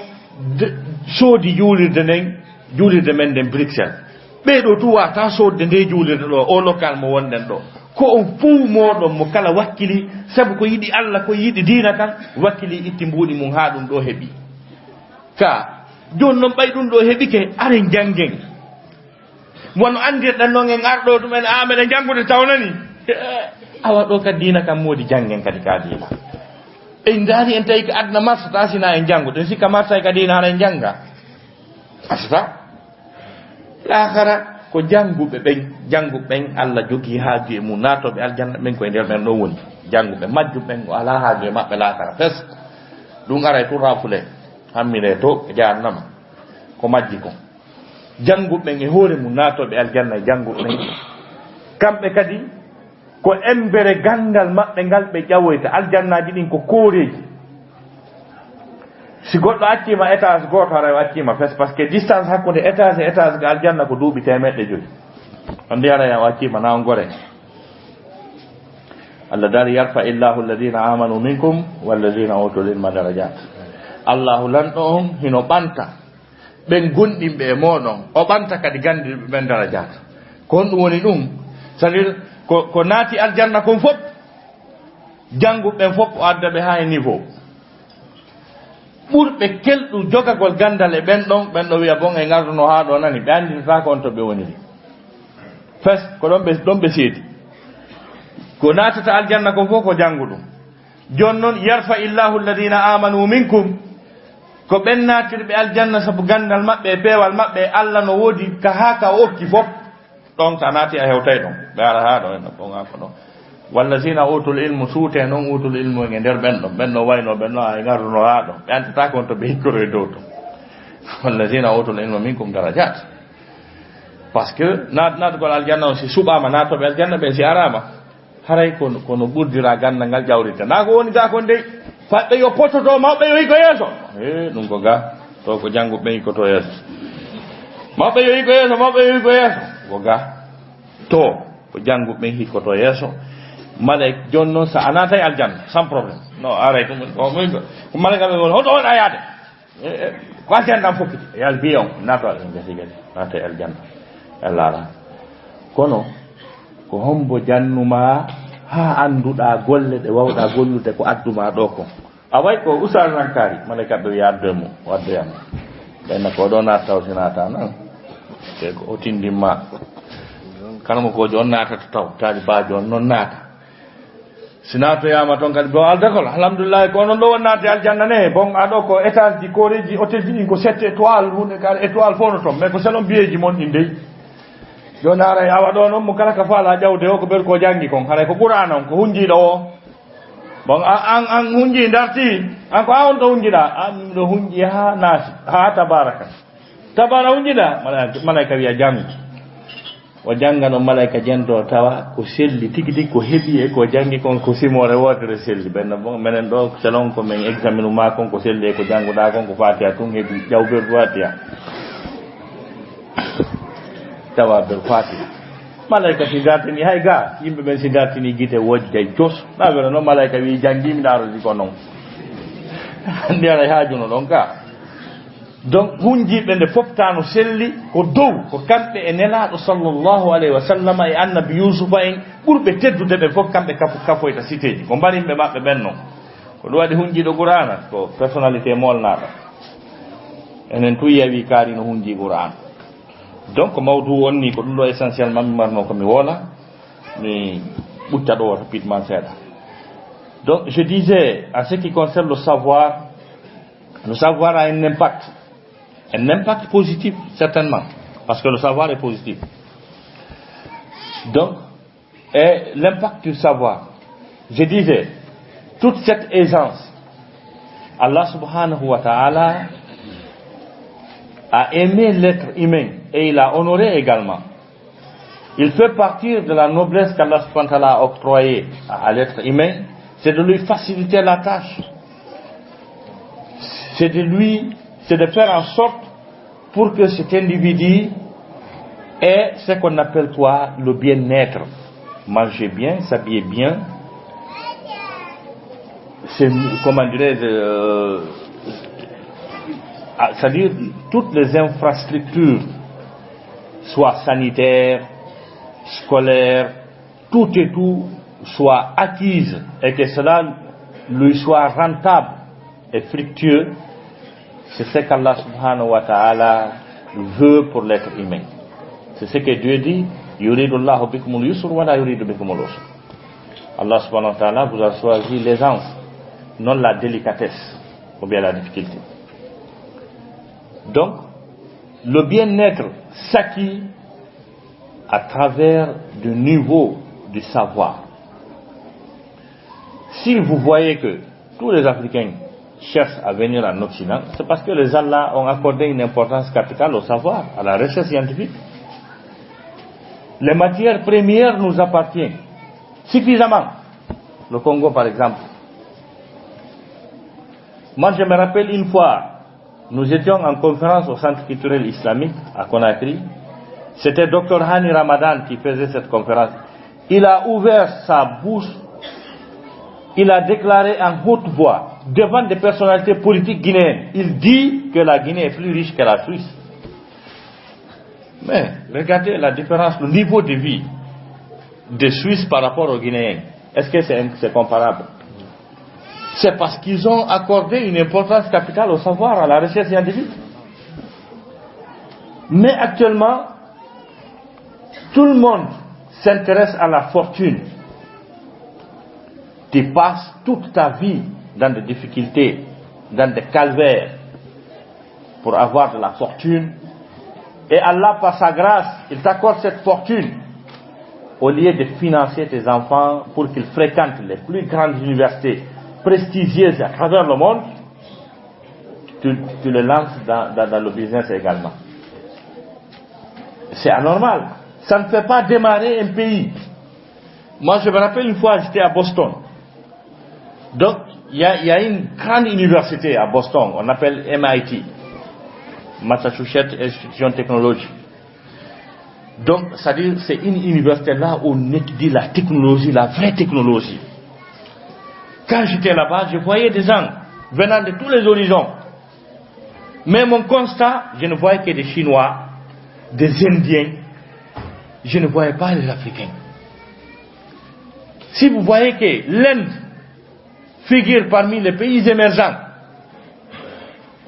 la Chine également, qui est devenue une deuxième puissance économique mondiale, c'est parce que les gens se sont intéressés à la science.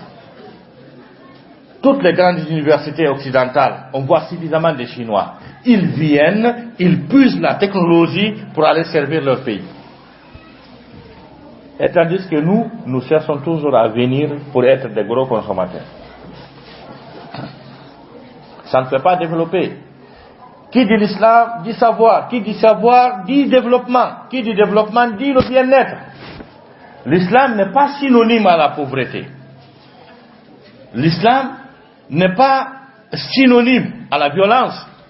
C'est une religion qui prône la paix, le bien-être, le développement. À travers beaucoup de versets coraniques qui ont prôné, disons, le savoir. D'où le premier verset du Saint-Coran, c'est un verset qui parle du savoir et de la quête du savoir. Dieu dit, Iqra, lis. Iqra, bismi rabbika alladhi khalaq. Lis au nom de ton Seigneur qui a créé. Khalaqal insana min alaq, qui a créé l'homme d'un caillot de sang. Iqra, lis. Wa rabbukal akram, car ton Seigneur est le plus noble. Allazi allama bil qalam, celui qui a enseigné le stylo. Allama al insana ma lam ya'lam, il enseigna à l'homme ce qu'il ignorait. Cet être suprême, sophistiqué, Allah subhanahu wa ta'ala lui a doté du savoir et de la connaissance. Donc,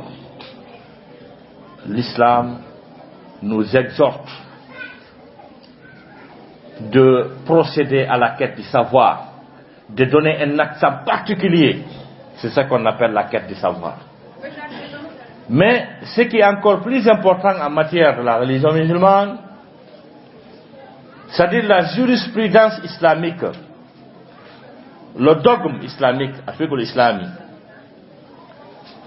c'est des sciences primordiales que tout l'individu musulman doit savoir. Le jour de l'au-delà, ce sont ceux-là qui se sont intéressés amplement à la science religieuse, qui ont procédé à leur adoration, accompagnés d'un savoir sincère et honnête. Ce sont les gens-là qui figureront parmi les gagnants. Allah n'a pas besoin d'un musulman ignorant, qui ne lit pas, qui n'enseigne pas, qui connaît pratiquement rien. Le prophète Mohammed paix salut sur lui disait dans l'un de ses hadiths, il dit ad-dunya mal'unatu wa mal'unun ma fiha illa zikra Allah ta'ala aw aliman aw muta'alliman. Ça c'est le prophète. Il dit ce monde est maudit. Tout ce qui en trouve est maudit également. Sauf celui qui médite pour Allah subhanahu wa ta'ala, illa zikra Allah ta'ala, ou bien le savant, ou aliman ou muta'alliman, ou bien celui qui apprend. Essayons toujours d'apprendre. Essayons toujours d'apprendre.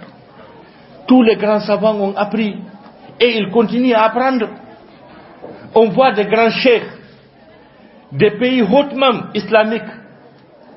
qui participent à des rencontres, à des séminaires pour rehausser leur savoir. Il faut toujours apprendre, il faut toujours apprendre. Et celui-là qui se dit musulman, du 1er au 31, il n'a pas un oustaz, il n'a pas où étudier. Et surtout nos femmes, parce que leur prière, on n'entend absolument rien de ce qu'elles disent. Celles-là, elles doivent apprendre. Et surtout, vous savez, elles ont une situation particulière sur leur pureté.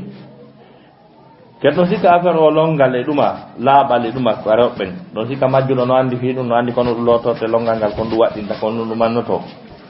Si yi yan dan sanji ko honno. Ko ben wallahi bul duwa de jangu de fi go.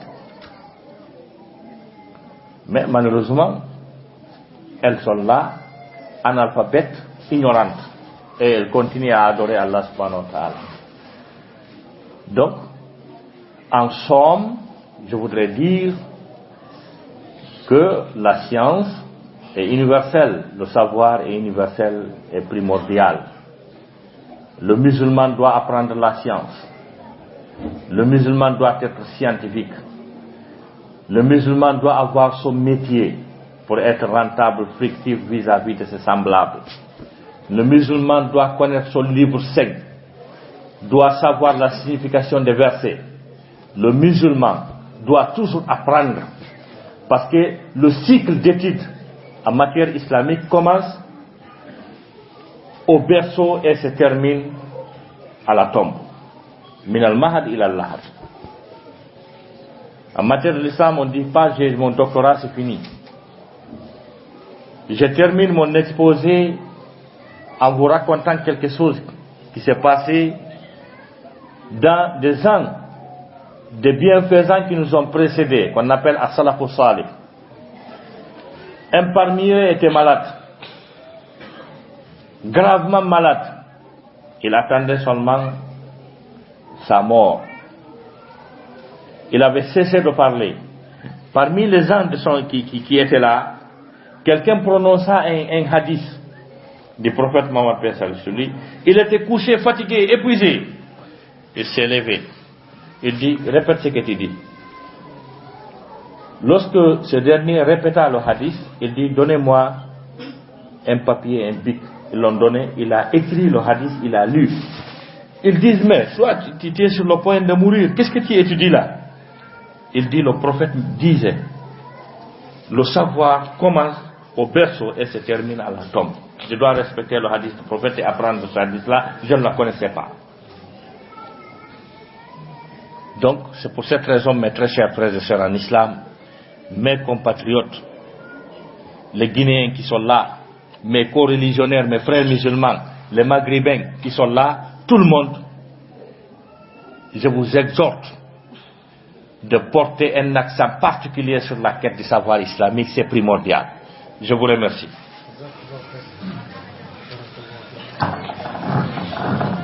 Assalamu alaikum wa rahmatullah. Haray hakikatan wana taali fuswonde waddede jonnude Oustaz Ramadan haray ɓe feƴƴinanani ko hikki ɗo ko kañuma e landana nden ko toɓɓe ɗiɗi tun woni komi anditi ɗo komi yewtata ko fiye ɓeydu naftorde. Haray no faamirɗon no Oustaz en ɓe tindike fota yo Allah subhanahu wa ta'ala yoɓɓe jodde aljanna. Haray ko fii gandal woni ko ɓe yewte ɗoɗe. Bismillahir rahmanir rahim. Alhamdulillah rabbil alamin. Haray ko ni woni Oustaz Allah bare Oustaz en takko ɗo to sokoy ko fosi addama ɓe jonna min tuto ko ngu yana de ngari ɓe yetta donc haray en todi Allah subhanahu wa ta'ala Allah faami on ko dina meɗen tan haray landal ngal ko woni kon ɗon ñawore fay ko naali mawɗo muɗum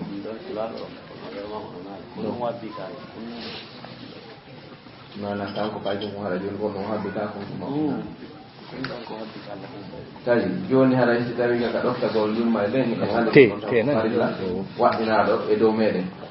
haray ko woma waɗɗi mawɓe ɓen ko Allah subhanahu wa ta'ala yeytino en dow kon o waɗanino e misal ka surat Zahrim to daraballahu masalan lilladina kafaru imra'ata nuh wa imra'ata lut o yitto ni kadi daraballahu masalan lilladina amanu imra'ata fir'aun ɗum ɗo fof ko fiyen faamu si tawi ko telemma mawɗo on eti fiyo pay kon fewu ɓe ronku kamɓe on ko ɓe etoto ko ha Allah subhanahu wa ta'ala tigi seeɗa noon ɓe wondema ɓe ronku ɓe mara ganto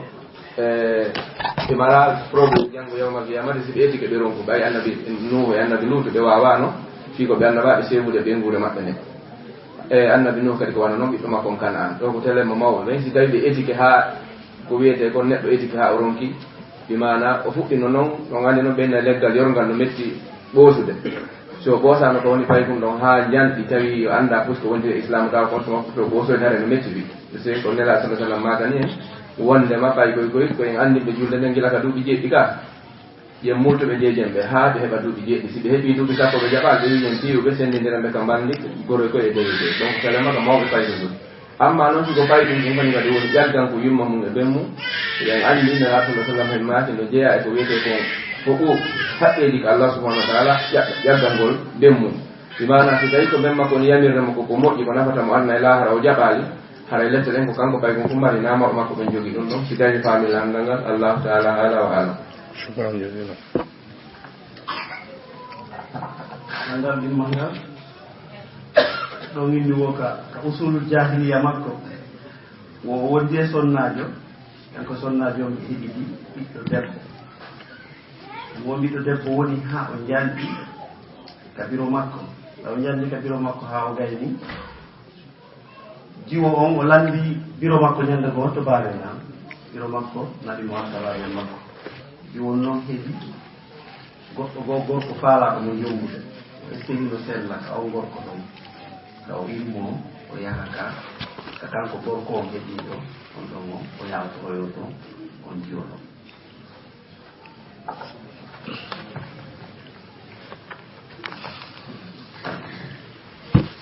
haray musidɓe julɓe tedduɓe ko en andu taw diina Allah kan no harmini jeeno ngon si iwi ɗon anden ka l'islam ka sari al islam inchallahu à l'intention de nos confrères qui ne comprennent pas notre langue, les questions que nous disons très importantes, nous allons les traduire pour que cela vous soit profitable également. Et surtout cette question-là, elle est pertinente. Et si tawi neɗɗo jatodiri e suddiɗo ari ha ɓiɗɗo waɗi séria l'islam on no wi on ɓiɗɗo ɗon wona o ɓiɗɗo on gorko heɓinɗomo ɗon par ce que ka dina l'islam goɗɗo wawata wonde baabade si wona hara o jombo kala faalaɗo heɓde titre baaba komi benkari ka l'islam ma o jomba ma dewgal humeno dagori noon si ɗum ala hay so tawi on tigi wondi e debbo fof no andi kamɓe wondi o heɓanimo ɓiɓɓe sappo ta kadi ɓiɓɓe ɓen hiɓe nandi ADN o fof ko gotum l'islamu haray no wi ɓen ɗon na ɓiɓɓe makko o ronataɓe ɓe ronatamo ɓe noddatamo kadi baaba formellement interdit ka saria l'islam mais nde tawno noon l'islam on no teddini fi neɗɗanke ɓi tagaɗo accitirtake ni tawa alaka o dambi ko ma o dambito ma o ƴetta yettore woɓɓe ma o figira e famille sifa oɗo ɓiɗɗo noon joni ko honto woni famille makko on ko yettore homɓe o ƴettata ko homɓe o ronata ko homɓe ronatamo ko homɓe okkitirtamo homɓe ƴamantamo oɗo l'islam no waɗi accitiramo ni ko nene makko yettore nene makko nden o ƴettata siɓɓe nene makko ɓe woni bappiraɓe makko ɓen c'est à dire gorol nene makko ngol ko gorol makko ngol dewol nene makko ngol ko dewol makko ko ton o woni ko ton o heɓata yayiraɓe e neniraɓe e bappiraɓe nder ton ko ɓen ɗon okkitirtamo so fewndike ƴettede ko ɓen okkitirtamo so fewndike ƴettanede ko ɓen ƴamantamo haray oɗa on o arowo ɗo wiya reconisi ɗum sellata dagotako kalislam ko borenedi noon komin wanno jiwomon on ɗum ɗo mi ari kadi ɓen kaari ko makko ba kanko irritike bandiru ɓura o woɓɓe kañum suuɗoto ko ɗum andi toon atno masirali en so hewti ɗon woɓɓe kañum suuɗoto kanko ari kanko waɗ ɗum ko bandiyagal ɗum wata dagade haray on ɗon na debbo on yata wigol ko debbo wini ko hombo woni baabe ma ko yo wi hey quoi ko mi woni nene ma ko mi woni baabe ma ala baaba tes fijindaru e alhaali wanno ɓay kala ko sofo yaka alhaali naɓorte fijindaru e alhaali wanno ha wayiri ni alhane ala baaba menen ɗo kipata fimaɗa ko menen okkitirayma est ce que noon on ɓiɗɗo ɗon no wiyeten fattujo on no dagi okkede jiwo ka est ce que si tawi ko o jiwo sino dagi jombugol ka l'islam hino dagi ka okke jiwo hino dagi kadi si tawi ko o jiwo ka o jombe faalaɗo mo si tawi o welimo mo faalamo l'islam no dagini yo jombo mo hay nokku windaki e hadis ma aya qur'ana harminɗo yo jombe ma yo jombane ala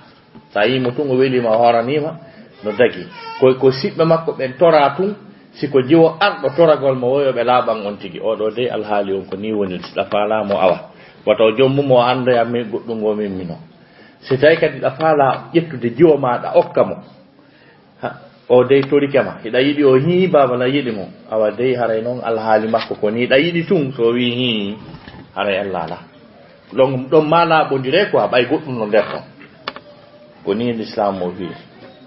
Donc c'est une question qui est vraiment très pertinente. On pose la question de savoir si par exemple un enfant naturel, parce que c'est comme ça on a appelé cet enfant-là en droit civil. En droit civil, on parle des enfants naturels, on les catégorise. Il y a des enfants naturels adultérins, il y a des enfants naturels adultérés légitimés. Il y a tout ça en matière de droit, quoi. Mais cela, ça rentre dans le cadre du droit positif. Dans le droit positif, on parle des enfants naturels légitimés. C'est-à-dire, je suis l'auteur, je reconnais l'enfant, je m'adresse à une juridiction, je légalise, il soit mon enfant. Ça, c'est ce qu'on appelle un enfant naturel légitime. Mais ça rentre dans le cadre du droit positif. C'est-à-dire, ça n'a aucune compatibilité avec la législation islamique. La législation islamique. C'est formellement interdit dans ce sens. Donc, en matière de l'islam, on ne peut pas se prétendre père sans une union légale et légitime.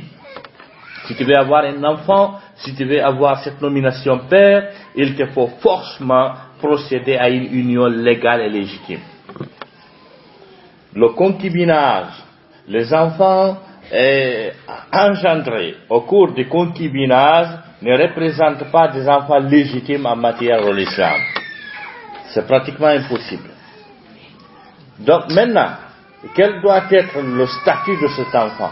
Je disais, l'islam c'est une religion qui prône le bien-être, qui honore l'être humain.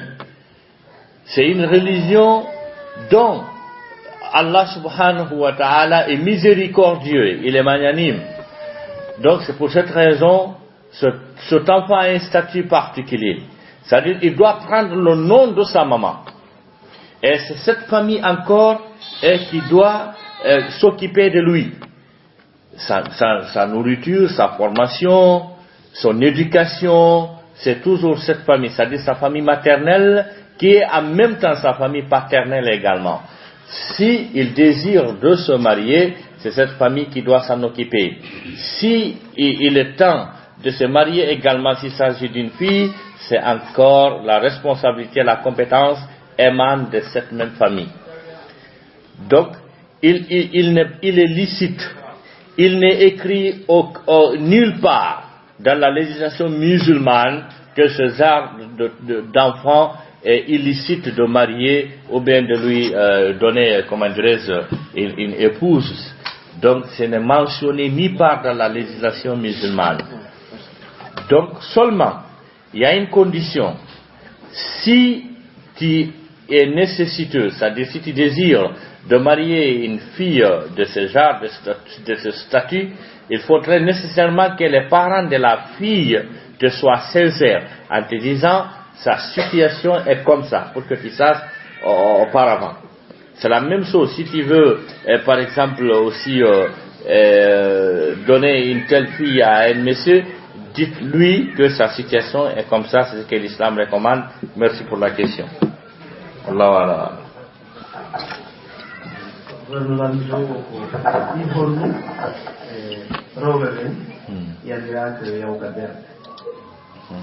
yurmede maɓɓe ɓe par ce que ɗiɗi yo ngaray ɓe yurmede ɗo ɓe wuuri hay hako ɗiɗoni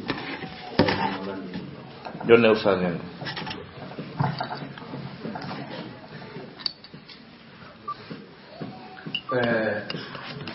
alhamdulillah haray ko adi kom de wiya ko landal labangal yo Allah faami yimɓe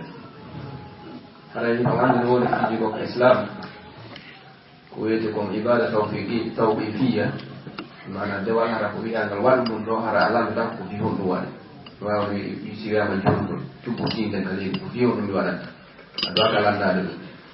ɗo woni piiji kono toon Allah wiya waɗa kono landoɗa ko fi honɗum ɗo fayda e nder question maɓɓe on iɗa jaaboɓe réponse o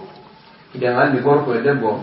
ɓe fotata wawde yurmede ɓe fotata wawde muññagol e yurmede kadi donc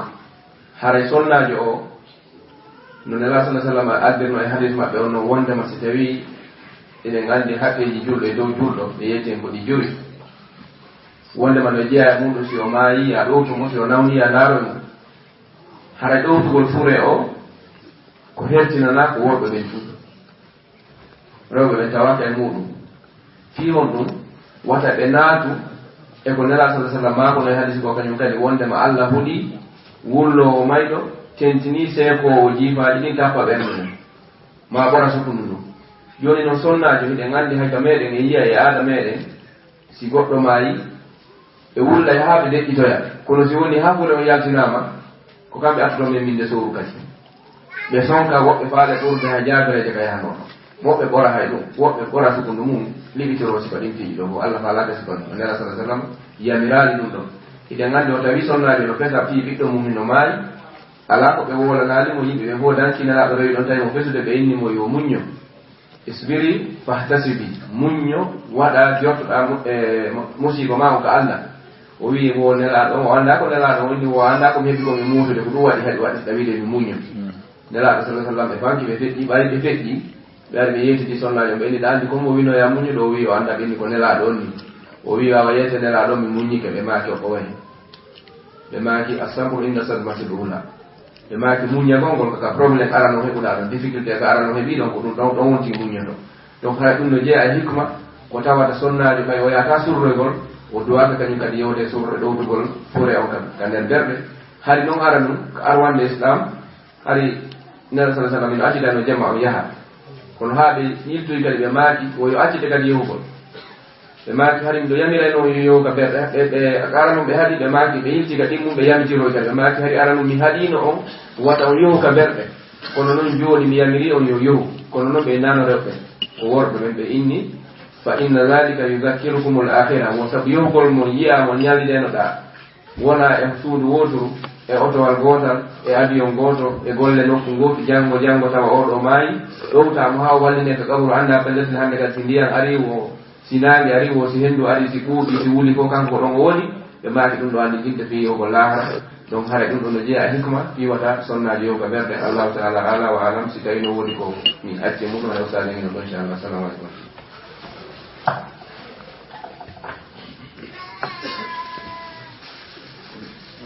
bangal oɗon jiwo yeeya ɓe wonti yoyoɗa ugandam yo yewɓe jangete to won ka juulidde on fof woni yayde noon kanko jaɓana lamɗo haymin gonmi to a wadde kadi so tofaddal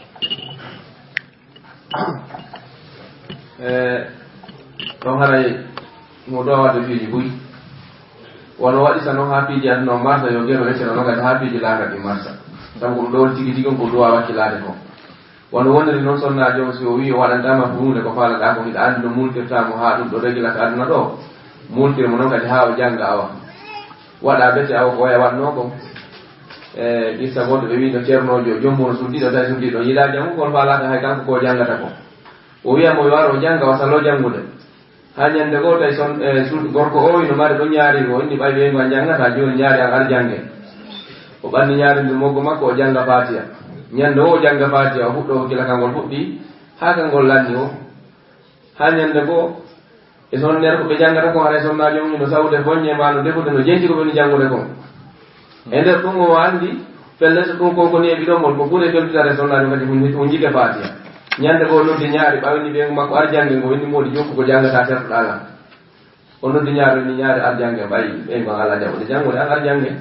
o ɓanni ñaari ndi o wi alhamdulillah rabbil alamin arrahmani rahim iyaka nabudu sonnajo o guru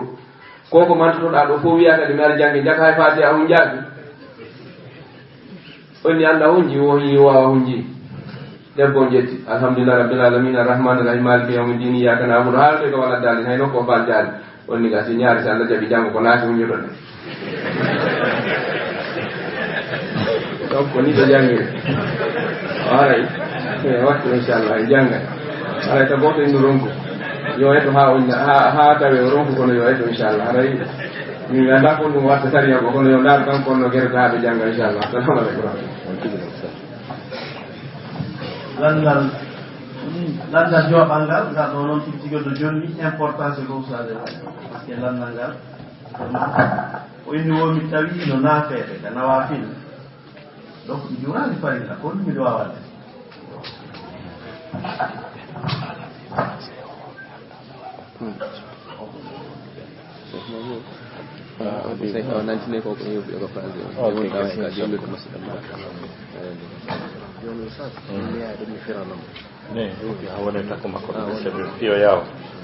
bala ɓeɗo landi ɓe inni goɗɗo ari ka naafugol o tawi ɓe fuɗɗi ka naafe ɗen o juulali farilla o haray ko honno kanko o gerdata ɗon ɗon si tawi haray si wiyama naafugol no anda haray ko geeƴe naafugol fekkodiri ka naafutoro ka haray ko geeƴe ɗon o aray o tawa ɓe ka naafilo haa gasi o habbira o tawta ɓe o anniyo ko geeƴe woni juulde si ɓe juuli darɗe ɗin ɗiɗi ɓe salmini o immo o adda darɗe makko ɗiɗi sakkitiiɗe ɗen ka geeƴe kala o jannga faatiya o suundito ndaare ɗo nafoore gandal ngal o heɓi geeƴe makko ɗen o heɓi naafino ngon kadi amma si tawi alluwal ala mo arde ɓeeno naafude o daroɗa kan kadi o habbira ɓeeno no wi alif lam zalikal kitab mo wiide li laafi o tappindira piiji ɗi donc oyna kadi o dogo heña kadi o hewtitoɓe kadi tawa hunde ala ko régil c'est à dire mo jangga on no mari tout probléme mo jangga on no mari probléme donc hara min on ko noon mi famiri o masala ɗon hino yaara noon ɓayno rewsade no ɗo e ganda so tawi kon ɓe makima alhamdulillah ko noon kono ɓe yewtiren no alhamdulillah gandal ngal allah subahana taala yiiti ken wondema e hokkaka e min sowona seeɗani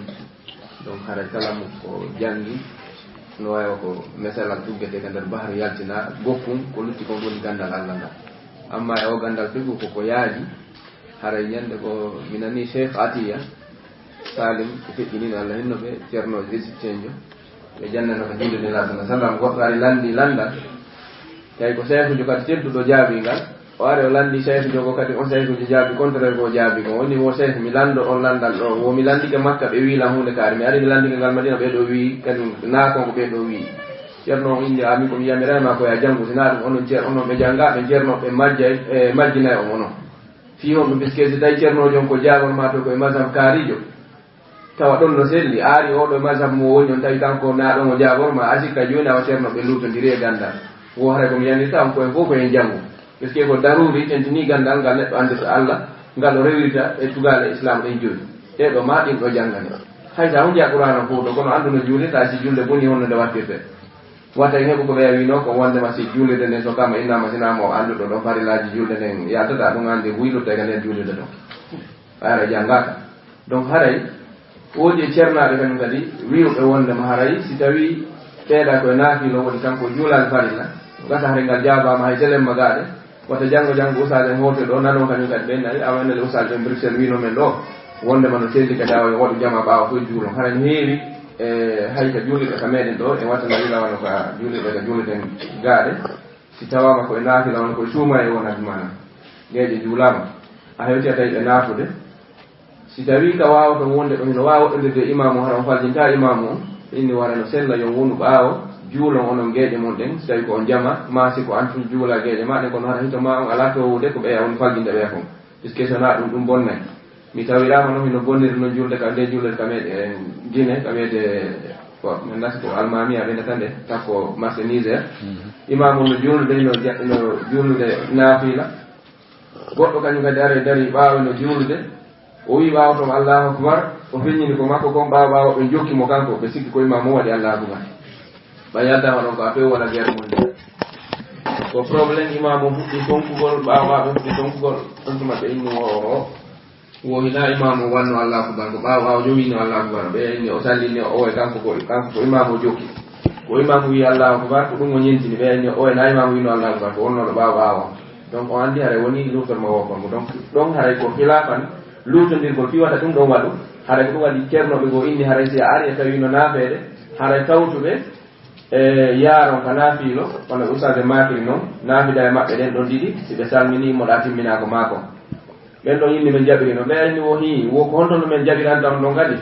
joni haray si anniyeji ɗin serti hara julde nde ko nowata sellirde joni anniye imam kañum ko naafilo an anniye ma ko geeƴe haray si anniyeji moni onon ɗiɗo serti haray o wata julde nde wata sellude e yaaruɓe ɗum ɗon indiri ko ɗum ɗon haɗi kamɓe ɓe jaɓa yo o wonɗo julde farilla on tawtumo naafila o kono mo kala maɓɓe no mari dalil kala maɓɓe no mari makraj ɗiɗo ɗin noon ko waɗirɓe wo no wawi aro no wawi ko nela sa sallam makuno ɗon wondema sa tawi waktu juulama ya yoɓu ɓen nokkugoɓe maki faɗɗu nokkugoɓe maki fa timmu ta sa tawi joni fanano juulede darɗe ɗiɗi feƴƴi an a ari e pardon futro joni a tawi ɓe juuli darɗe ɗiɗi an a ari ko wonde ronɗa tawde joni sa ƴettiri kaɓe wino ɗon faɗɗu ɗon haray hande kadi ko ya juulir e ko wonno ɓaawo ko warata yeeso kon wona ko wonno ɓaawo ko mbimana wata fuɗɗoto woni am si tawi ko fa atimmu ko ya waɗu no imamu waɗi no ɓaawo jene non anda ko ndeɗa sakkitorde nde wondane timmingol ma ngo donc o andi ɗon hadis goto no ari woni lafzu ɗiɗi fiiji ɗiɗi sen faami si tawi yewtere nde faami ko ni wonɗo yewto ko mi woni yewto ko si tawi o faami taw imana e hadis goto no woni fiiji ɗiɗi sa faamiriɗa wiya joni wattirɗo darde sakkitorde nden o ƴetti nden ɗon wattinde ka aranu woni wasi nden ɗon ko suuɗugol makko o feññinoyeɗa ɗiɗi inna a o falti o joni awa o feññi ɗiɗi jeɗen ha o gayni o sakkitoro e wotere nde hoore le kanko ko tawno fen ko imamu ko tawno imamu noon ko ka honno kaka darde sakkitoro e tawnoɓe donc suuɗugol ka so sakkitoro e feññingol naara woyi wasi tawi o luutodiri o waɗi wasi o wayliti julde nden donc haraji ɗin ɗon hiɗi selli ɗo kañum kadi arata ɓe maakiri noon inchallah ɗiɗo ɗin ɗon ka yaara wonso tawi a tampinta ɓawa ɓawa ɗum waɗu ɓawa ma o juula gueɗe arta tawtaɓe sowena ɗum tawtaɓe ɗa haray en ndaaraade khilafa ka luutondirgol anniyeji allahu taala ala wa alam haray ko fiɗowi no luggi moƴƴa so tawi ka no woodi annduɓe ɓuri ɗum ɗo haray hatta en fof koye ceernoɗo ko wiɗen ko salli woni en ala kono en imam on ɓe mari ɓuy nano usad onon usad ɗum hay omon kinino ɗo ɗo lande rewɓe haray a hatti landarno ɗo ɗo landi windi o est ce que wino sellalan julɗo ka o okka tere makko ɗen kadi okka tere makko ɗera goɗɗo ko windi no nawni okka teral makko gotal tiyon noon yo ñawdo est ce que mi sella ɗon ɗon faddal donc mi atto min mi jaabo taw min mi landanoma ngal landal usad haray o Bruxelles mi tawi mi annda ngal mi landi imamujo meɗen ko grande mosquée toɗe tawi ko siɗɗo meɗen somali joni mo nawni mo wari probléme ko wiyete ko kiɗɗi ɗumon ɓooƴe ɗe tawi goɗɗo noon no feƴƴini alman wo julɗo o wasi so maayi ɗuma ɓooƴe makko ɗen yoɓe jonnu kala julɗo maton ko fi muɗum donc ɗum noon woɓe jonnanimo Bruxelles ɗon ɓe nawi ka laftani o ɓe Brookman ɓe wattanimo donc hari ara num yontere kala o yaha e lootoya ɓe tanta ɗiƴanɗa ɓe watta goɗɗal ngo donc o est ce que no tagi ɓinni ami ko mi anda mi lando o imamujo ɗon imam o innirawo ko mi accu ha kan kadi o lando ɓe o wondi ɓen ka jullude mawde ɗon donc mi heɓano réponse e muɗum haɗa kanko on e ilmu makko ko wino wondema so tawi ko julɗo anni okki imo anni ɗo mo okki haray no tagi amma noon o wino o ɓurde landade o yewtita men e muɗum kono min e makko mi wawano yewtude haray ko haɗa woni ko nuldute e muɗum allahu alam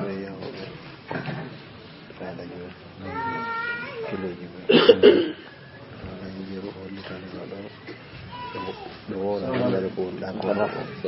karma ɗum ngal ɗo woni o kuppiro ko ngal no sella walla sellata sabu lijeji ɗon kene woni ko yimɗo ñaami a wawi nandire par ce que ɓeɗo fagal ɓe ɗo libéré ene kadi bisimilla posé question ñen donc ko ɗum ina gasinde mi aro e muɗum Kotuni no onala tampula wona mo fala mo ko explica mo verse trono verse filamu verse lamu wona so dem fato fala mo explica ko sellata yo yettata o wata je ne comprends pas le peu. Vous m'avez parlé d'un verset du trône. Pourriez-vous me l'expliquer en français? Au français, vous allez m'expliquer. Ok, gasi traduisugol ayatal kursi o ka wolugol mo firugol mo français gasi a pas inchallah voilà gasi o ɗuma o question transplantation on ɗo kono ɗo himo l'objet de discussion parce que en wawata wiwde directement kala ko yani wiye ngaramu wiyen goɗɗum par ce que figul islami on o évoluey e kenɗe makko goo no woodi ka o évoluata figu on évoluata ha pana wonta darɗe tati ma joyi kono no woodi e nokkeli goo ka o évoluata ka o yahata ka o marsata moƴƴa donc ɓay ko temji actualité koko fewndi hari andanoka teral no watte e teral hari andanoka hari heewa wadde donc ɗon ɗo karmo koɓe men kipuɓe fiiɗum hiɓe mum tuma ko laaɓo yaltoy to wo en ɓurta e faltodiroyde e muɗum est ce que en wawi dagade ka no wawi harmude inchallah bon un de nos confrères voudrait savoir comment dirais-je au cours de notre exposé on a évoqué un verset qui parle de la trône d'Allah subhanahu wa ta'ala qu'on appelle Al-Arsh. Donc il voudrait qu'on traduise, disons, ce verset coranique en français pour qu'ils sachent le commentaire ou bien la traduction. Donc on ne peut pas commenter ce verset. Donc c'est un verset qui est très significatif parce que c'est la plus noble de tous les versets coraniques. أعظم آية في كتاب الله سبحانه وتعالى آية الكرسي. Donc, certainement, il y a beaucoup d'enseignements dans ce verset. C'est un verset très miraculeux, là où Allah subhanahu wa ta'ala a parlé de son trône. Donc, c'est ce qu'on appelle Al-Arsh. Moi, bien sûr, j'ai évoqué ce verset dans cet exposé, mais je voudrais ce qui m'a motivé de parler de ce verset, c'est davantage parler de l'importance du savoir. C'est vous dire que Dieu même, lui-même s'est magnifié à travers sa connaissance, à travers son savoir. Parce que cet être humain qu'Allah subhanahu wa ta'ala a doté amplement de la connaissance, du savoir, qui pensait réellement qu'il connaissait quelque chose, Dieu voudrait lui dire à travers ce passage coranique qu'il doit encore apprendre. C'est ce que je dis. Dieu dit,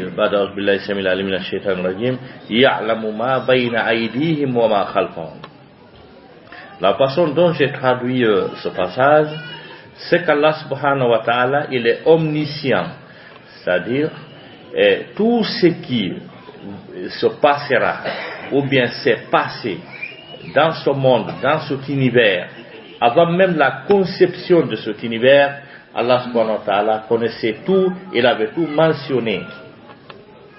Il avait tout mentionné.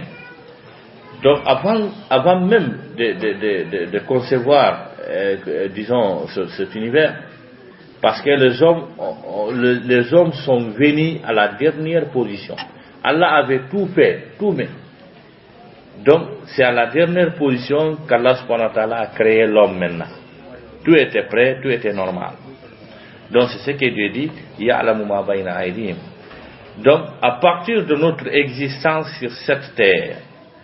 tout ce qui va se passer, tout ce qui se passera, jusqu'à ce que nous quittions, disons, cette terre ou bien cette planète, c'est l'ensemble de tout ça là qu'on appelle ya'lamu ma bayna aydihim. Donc et lorsque nous allons quitter encore cet univers, cette terre également, tout ce qui se passera jusqu'au jour de la résurrection ou bien le jour du jugement dernier, tout ce qui se passera également, Allah se trouve dans la connaissance divine. Allah connaît tout. Donc c'est ce qui veut dire wama khalfahum. Et il dit wala yuhituna bi shay'in min ilmihi. Ils n'auront aucune connaissance dans la connaissance divine, la maîtrise d'une seule chose dans la connaissance divine, sauf ce qu'Allah subhanahu wa ta'ala veut, ce qu'Allah subhanahu wa ta'ala accepte. Voilà, yuhituna bi shay'in min ilmihi illa bima sha'a. C'est-à-dire c'est le maître suprême, le grand professeur, l'omniscient, qui est Allah subhanahu wa ta'ala. C'est pour cette raison les érudits, les gens qui savent le sens réel de ces versets coraniques, quelle que soit leur connaissance, quel que soit leur niveau de savoir, ils savent réellement qu'ils ne connaissent absolument rien. C'est des gens les plus modestes, les plus simples. Donc c'est ça, c'est ce que j'avais dit sur ce verset-là. Merci beaucoup. Modi makko no fala jombude dimmo bo kono no wadinta hara modi makko jombali dimmo voilà ngal don ko landa Cheikh Ousmane inni kambe woni ga kambe fiji kat oh sai wa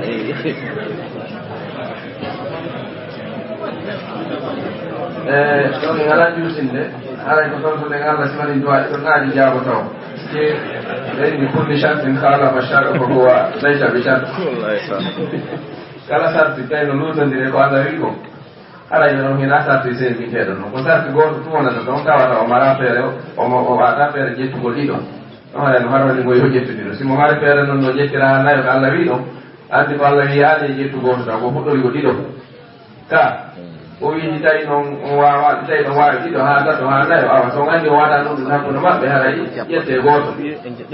ko haray ala ka wiye mi yiiɓe seeɗa mi acciɗa amma noon wigol ko honno ƴettata ha fimode makko ƴetta haray o oya sonnade wanno ko yeyo ka umra o waɗoya du'a donc Allah jaabina heñam sonnajo ko yewno makka ɓe enni o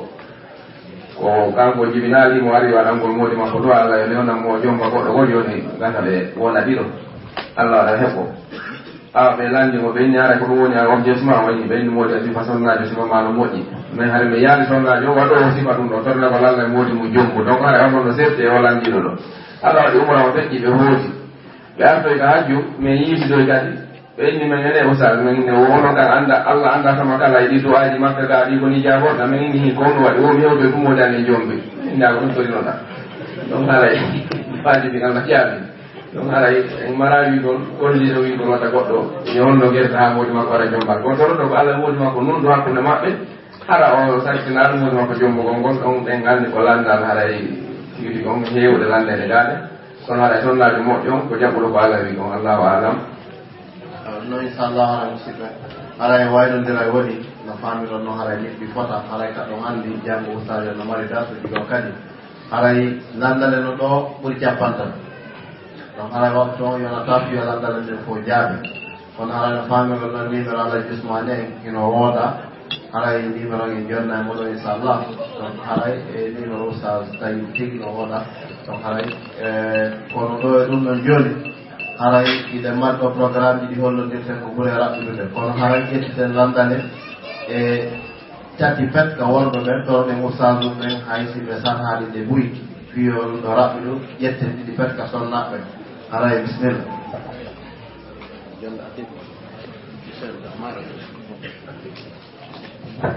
landal no ɗo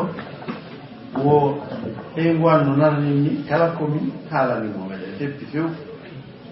wo kono chaque fois que sini haalanimo lam faala jombude ɗimmo tigi tigi on ara ko gueɗe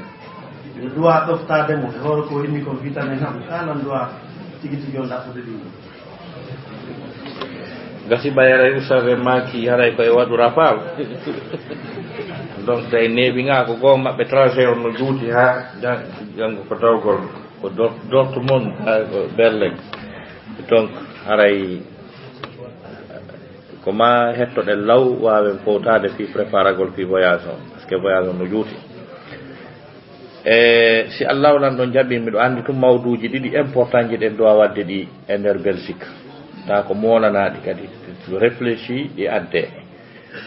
yewtugol fiyo ɓe sonnaɓe me en accu ɓe newnana en ɓeydo ɗen sen falama ɓeydago ɗum no dowa waɗede bayana molanaɗo noon ta Cheikh Ousmane en no moƴƴini dossier wi montagne molanagui taka ka union européenne dossier wi gui ƴetta fami yewte fi ɗum ɓe anda ɗum ɓe faama ɗum kala muudi maɓɓe faalaɗo jombude ɗimmo taɓe ndaaru fi hiɓe ka leyɗe portoɓe ɓen ɓe inna wondema ɗum wawata wonde fi ɓe yiiɓe ga kan ko noon jokkiri e wata jokkude ɓe na en gotum koyen janngu gandal maɓɓe ngal heɓen gandal ngal gollen heɓen no surroren kono en jokkata jikkuji maɓɓe ɗin ɓe ala jikkuji moƴƴi ɓe ko wiyete moral kon ɓeno duwodiri e ɗum ko laaɓi poyi wata en jokku yimɓe ɓe andanɗa hoorema kamɓe almamiɓe maɓɓe ɓurɓe jogade gandal teddinaɓe liiƴanteɓe ɓen garoto wi'a a wara min almami juulirde kaarire mi woni seede mi tawama Modi Basiru jombi Modi Boubacar ɓe na yimɓe ni ɓe en jokkataɓe se jokkiɓe ara en tardi signoɓe gorko jombu gorko ko ɓayle ko ni ko seeɗa seeɗa jokkirten ɓe ha yalto en ha yalto en ndetta yimɓe ɓe tawata baba o nene o ɓiɗɗo o denɗaw o weldi o fof ɓortoto to haalaɓa fubboda nokku gotum pooɗa bini um ɓe na yimɓe ni on faam en jokkataɓe ɗum kono si Allah jaɓi en gawja préparé mawdu monanaɗo fi ɗum ɗon ha sonnaɓe ɓe anda ɗum ɓe faama ɗum ɓe accepta ɓe jaɓa den toro tu worɓe kadi falteɓe wadde ɗimmoɓe yoɓe ndaaru condition andi ɓe waɗi alhaali fii ta hunde mafu cuuroy koye ɗuma on kakkiloy ko heɓoto kon gooro garade ɓeynata koye ta jombu ɗimmo alhaali o yiyanta hoorema tawa si Allah fa bakima naɓorte kadi donc worɓe falteɓe jombude ɗimmo ƴettu toutes les dispositions possibles financièrement matériellement ɓe engage stratégie ji maɓɓe ɗin kadi ɓay sonnajo fof sonnajo mi yiyata on kala ngal fallirte so modi makko falama jombude o men minoto ɓayna fi ɓe honno rewɓe men ɓe ɓuura rewɓe annabaɓe ɓen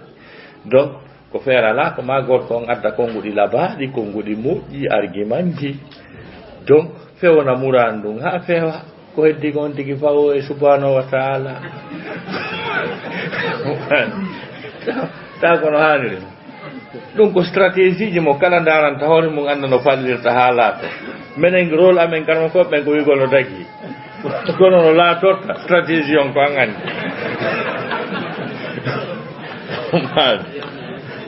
donc ko ɗum wondata bon eyi bon question mon ko ɗum de kako o ɗon kede on yette batta ɓe ɗum yaɓe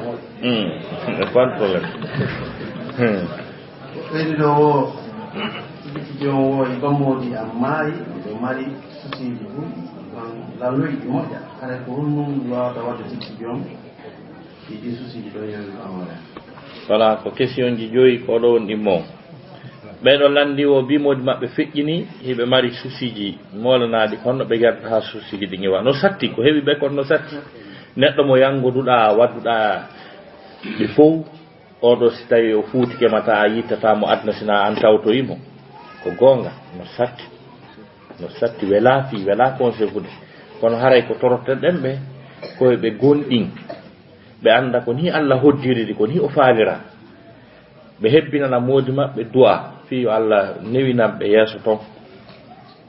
si tawi ɓiɓɓe no woodi ɓe kipano ɓe mbiɓe jangira no ɓe fewira no ɓe rewira Allah subhanahu wa ta'ala hara ɓe luttinaali susi on ka wonki maɓɓe ko soñjata ɓe ko tampina ɓe yo ɓe muñño ɓe heɓa baraji molanaɗi sabu ko ɓe muññi kon donc si tawi kadi hara hiɓe ƴamede yoɓe sélection ɗo wonɓe arde ɓen ɓe jaɓa goto ɓe accepta ɗuytay kadi 50% ɗa on so on tigi heeɓi ɗum kadi mo wonda ɗuytanaymo kadi susi on hara wonani de la solitude wonugol weddiɗo haray ko ɗum mi conseillata ɓen ɗon tigi tigi o wallahu ala wala landal aussi no inni o chaque fois que si tawi neɗɗo yewtama fi ɓeygu mum o inni a tigi tigi on naɓeygu am et pourtant nde ɓe seedani ay ko noon ñawore ngol ko par ce que ɓe wondi ko ni ñeɗɗino ɗon noon donc ko français ɓe wini et chaque fois que si goɗɗo ko yewti gorko o fi modi makko e fi ɓeygu makko tigi tigi o gorko ginna ha seeɗe o on naɓeygu am ala kulli hal ɓe seedani ala kulli hal couple ji ɗi wonduɓɓen ko ɓe wondumo kala reconnaissant oya anda ko ɓeygu anni moodi anni donc rewɓe yiɗa nantugol fi maɓɓe no woole moodi maɓɓe e na ɓeygu am si tawi noon peut être hara tawa debbo on tawa yaltika nder suudu hino nokku goo yimɓe wi a mi yinoɗa ɓeygu am wino na ɓeygu am o gasa peut être hara ko noon alhaali o wayi tawale réellement divorce prononcaka ɓe seedal taw ɗo sifa ɗin probléme ji hiɗi ɗuuɗi surtout ka leyɗe telenga ka rewɓe weetata bimbi tun dawa a yitatamo adna mano en na mooɓu donc o mawduɗamo mi wiɗa si Allah jaaɓi ko mawdu important mo mi yiɗi waɗugol ga si Allah jaaɓi par ce que ɗum fof hino nder ton kadi debbo wiyata mooɓu plus bagage ɗaɓɓuga yaara koye assistante social hoye maɓɓe kirtu carte hoy conseil ji maɓɓe fi koye ero hoy ko pay koye ɗum annoto he koye ero hoy ɗeɗɗo yay rewɓe ɓuylakara ɗo kono e hawjana noon ɓen on mawdu sallah jaaɓi mawdu miijitanteɗo waɗe normal Allah tore e makko fi o mars inchallah lan ɗon jaaɓi joni évolué inchallah question goɗɗo ɗum kadi landiɗo o e nder leydi ara tigi tigi on lamɓe ɓe fof hewamo kala ƴettire ka faala min kadi Allah hokkalam possibilité mi heɓa nokku mi laamo nokku ko ɓay ɗum joni fof no ƴettite ka faalira est ce que ino sella min kadi kami ƴetta seeɗa jami mbiɗɗa andi leydi pays corruption ka tawata nundal ala pewal ala lammina ɗo no moɓude don wi kanka so tawi o laamike ɗon ko honno so tawi o mooɓa e kanko kadi eyi ko woni moɓude ɗon ko yiite kankadi andi si mooɓa yiite e so mooɓata yiite andi ñande goo seydna ali karamallahu wajhahu tawi ko président de la république julɓe ɓen siɗɗo makko goo ari wi ali ndaari ɗin ɓorni hiɗa laami économie leydi ndin fof ko an jogii est ce que a ala haqqe amen minen siɓɓe maɗen o inni wallahi ko gonga ɗo mari sabbolan ɗo o yeeyi o addo e ñaamete o addi colci o addi gawdi o jonni mo o inni ko ɗum ɗo tun jonnatami o inni ko ɗum ɗo mi jeyitako komi jeeyi konni o inni jawle leydi ndin fof na an jogiti o inni ko min jogiti wawata ƴettude ɗo jonnami wo way ko gonga ma sabbolan o yeeyi o naatoy jonkewal ka yiite ha ngal wojji tos o yaltide e maggal o inni jaɓuɗo woko yiite jonnatami o hi par ce que ñaamuɗo ko jama o kafi ko haray ko yiite woni ñaamuɗo donc haray sifa ɗum an koya jonnu exemple ƴetta salaire maɗa on andina yimɓe ɓen kadi ko salaire maɗa on tu wonɗa ƴettude département maɗa on neɗɗo goto ministre jo goto si feewi chef de cabinet no wawi fewude directeur national no wawi fewude hay planton hay chauffeur feway kono so tawi ko ministre on tigui nelata ɓeeɗa fi ɗum ɗa o ari honno mona sappo ala yaade bon haray ko honno na kanko ne ekkitude hen gonɗaari ay piiji bo ɓen monsieur le ministre service e randi mi andata ha adna landa ko service o mbo randa donc si tawi ɗum on tigi feewi o ekkita ɓe hedditiɓe ɓe feewa murandum marsa c'est à dire ka ɓalejo on o ƴoƴaali sa étiquette tum ha leydi woni e raywal marsi fof profitay no ɓuri an tum ko memata nafatama pus an e auto wi maɗa e laawi bonɗi e angal courant e groupe wi e sonko wi ɗo sika ɗum woni hettare na ɗum woni hettare ndaare ɗe leyɗe ga fof le même niveau de vie fof dogay e laawi laaɓuɗi fof doga e train laaɓuɗi fof plusieurs fois min mi hawrodiri e honno wiyete maire New York e train New York hono besoin naaki e ɗum a pus fof no newi piiji ɗin fof no newi ko ɗum ɗo wiyete gurdam moƴƴa donc a iwayi toɗen ka ɓaawo pelle to taɗa weela ha signini ara ɗo ka heɓaɗo ɗo wonɗo duuɓi ka rewata rewa ɗon restaurant ko ñamata ñama ɗo soko ñamata ko ñama ko nunɗal ngal waɗi ɗum si yimɓe ɓen feewi tum ɓe nunɗi fof profitay so yi leydi ha hande ka tawata a yiyay mokko ba no wiya wee mokko ba jom ɓiɓɓe courant ana wiya wee mami donc ko par ce que gollaka nunɗaka fewaka donc ɗum waɗi hiɗa nodda yimɓen e peewal e kulol Allah kañum e nunɗal donc ɗum ɗum tan insha Allah dernière question ko ɓe landi o est ce que ino sella ka ɗe gwa fallitalan hiɓe juuɗa welɗo tum no sella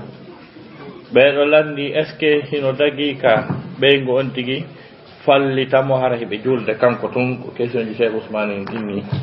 to wattita e sokeje maɓɓe no gam boni fuga hawuɓe men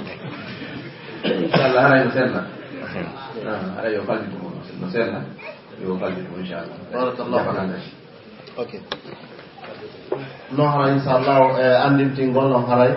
darsuji oustad Tayyib ɗin ko luttirɗen ko samedi e dimanche inchallah haray janggo ɓe waɗna hen darsu e nder leydi almandin donc moom donc haray on ɗo darsu ko perme kiike ɓe watta faɗɗi janggo ɓe waɗna hen darsu kadi berle donc ɓe arta ɗo haray e lendi on masjid Aboubacry no invité ɓe haray fi hirande wononde kala hettiɗo no wawi tawdede e julde meɗen Molenbeek haray ɗum ko si gueñol juulama haray ɓe waynodire ɗon ɗe haray inchallah ɓe sentito e mardi haray ko teddugal jama on fof donc haray ko watti ɗon seedeji e bayanaji seeɗa hino ka yaasi ɗo ɗi ɓe wanno kañumma e seedeji e oustad Alpha Bouria ko yowodiri juuso amma e juuso garsani Allah e al akhdari ɓe firi fo e pula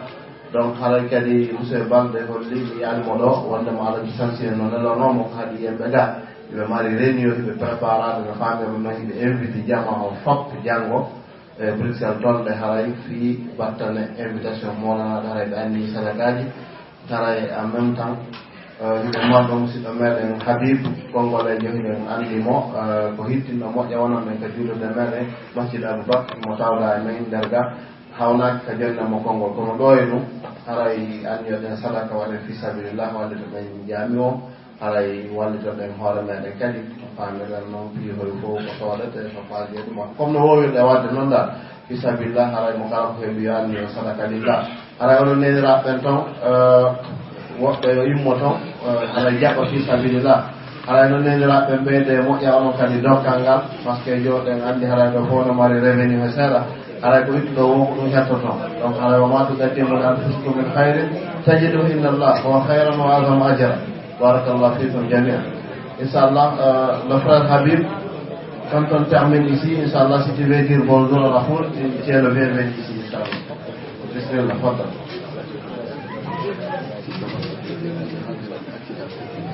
ala musidɗo meɗen no tori du'a suka musidɗo makko no accida o faati hande ɓe toon Allah yata voilà vous connaissez tous notre frère Habib on n'a pas besoin de lui présenter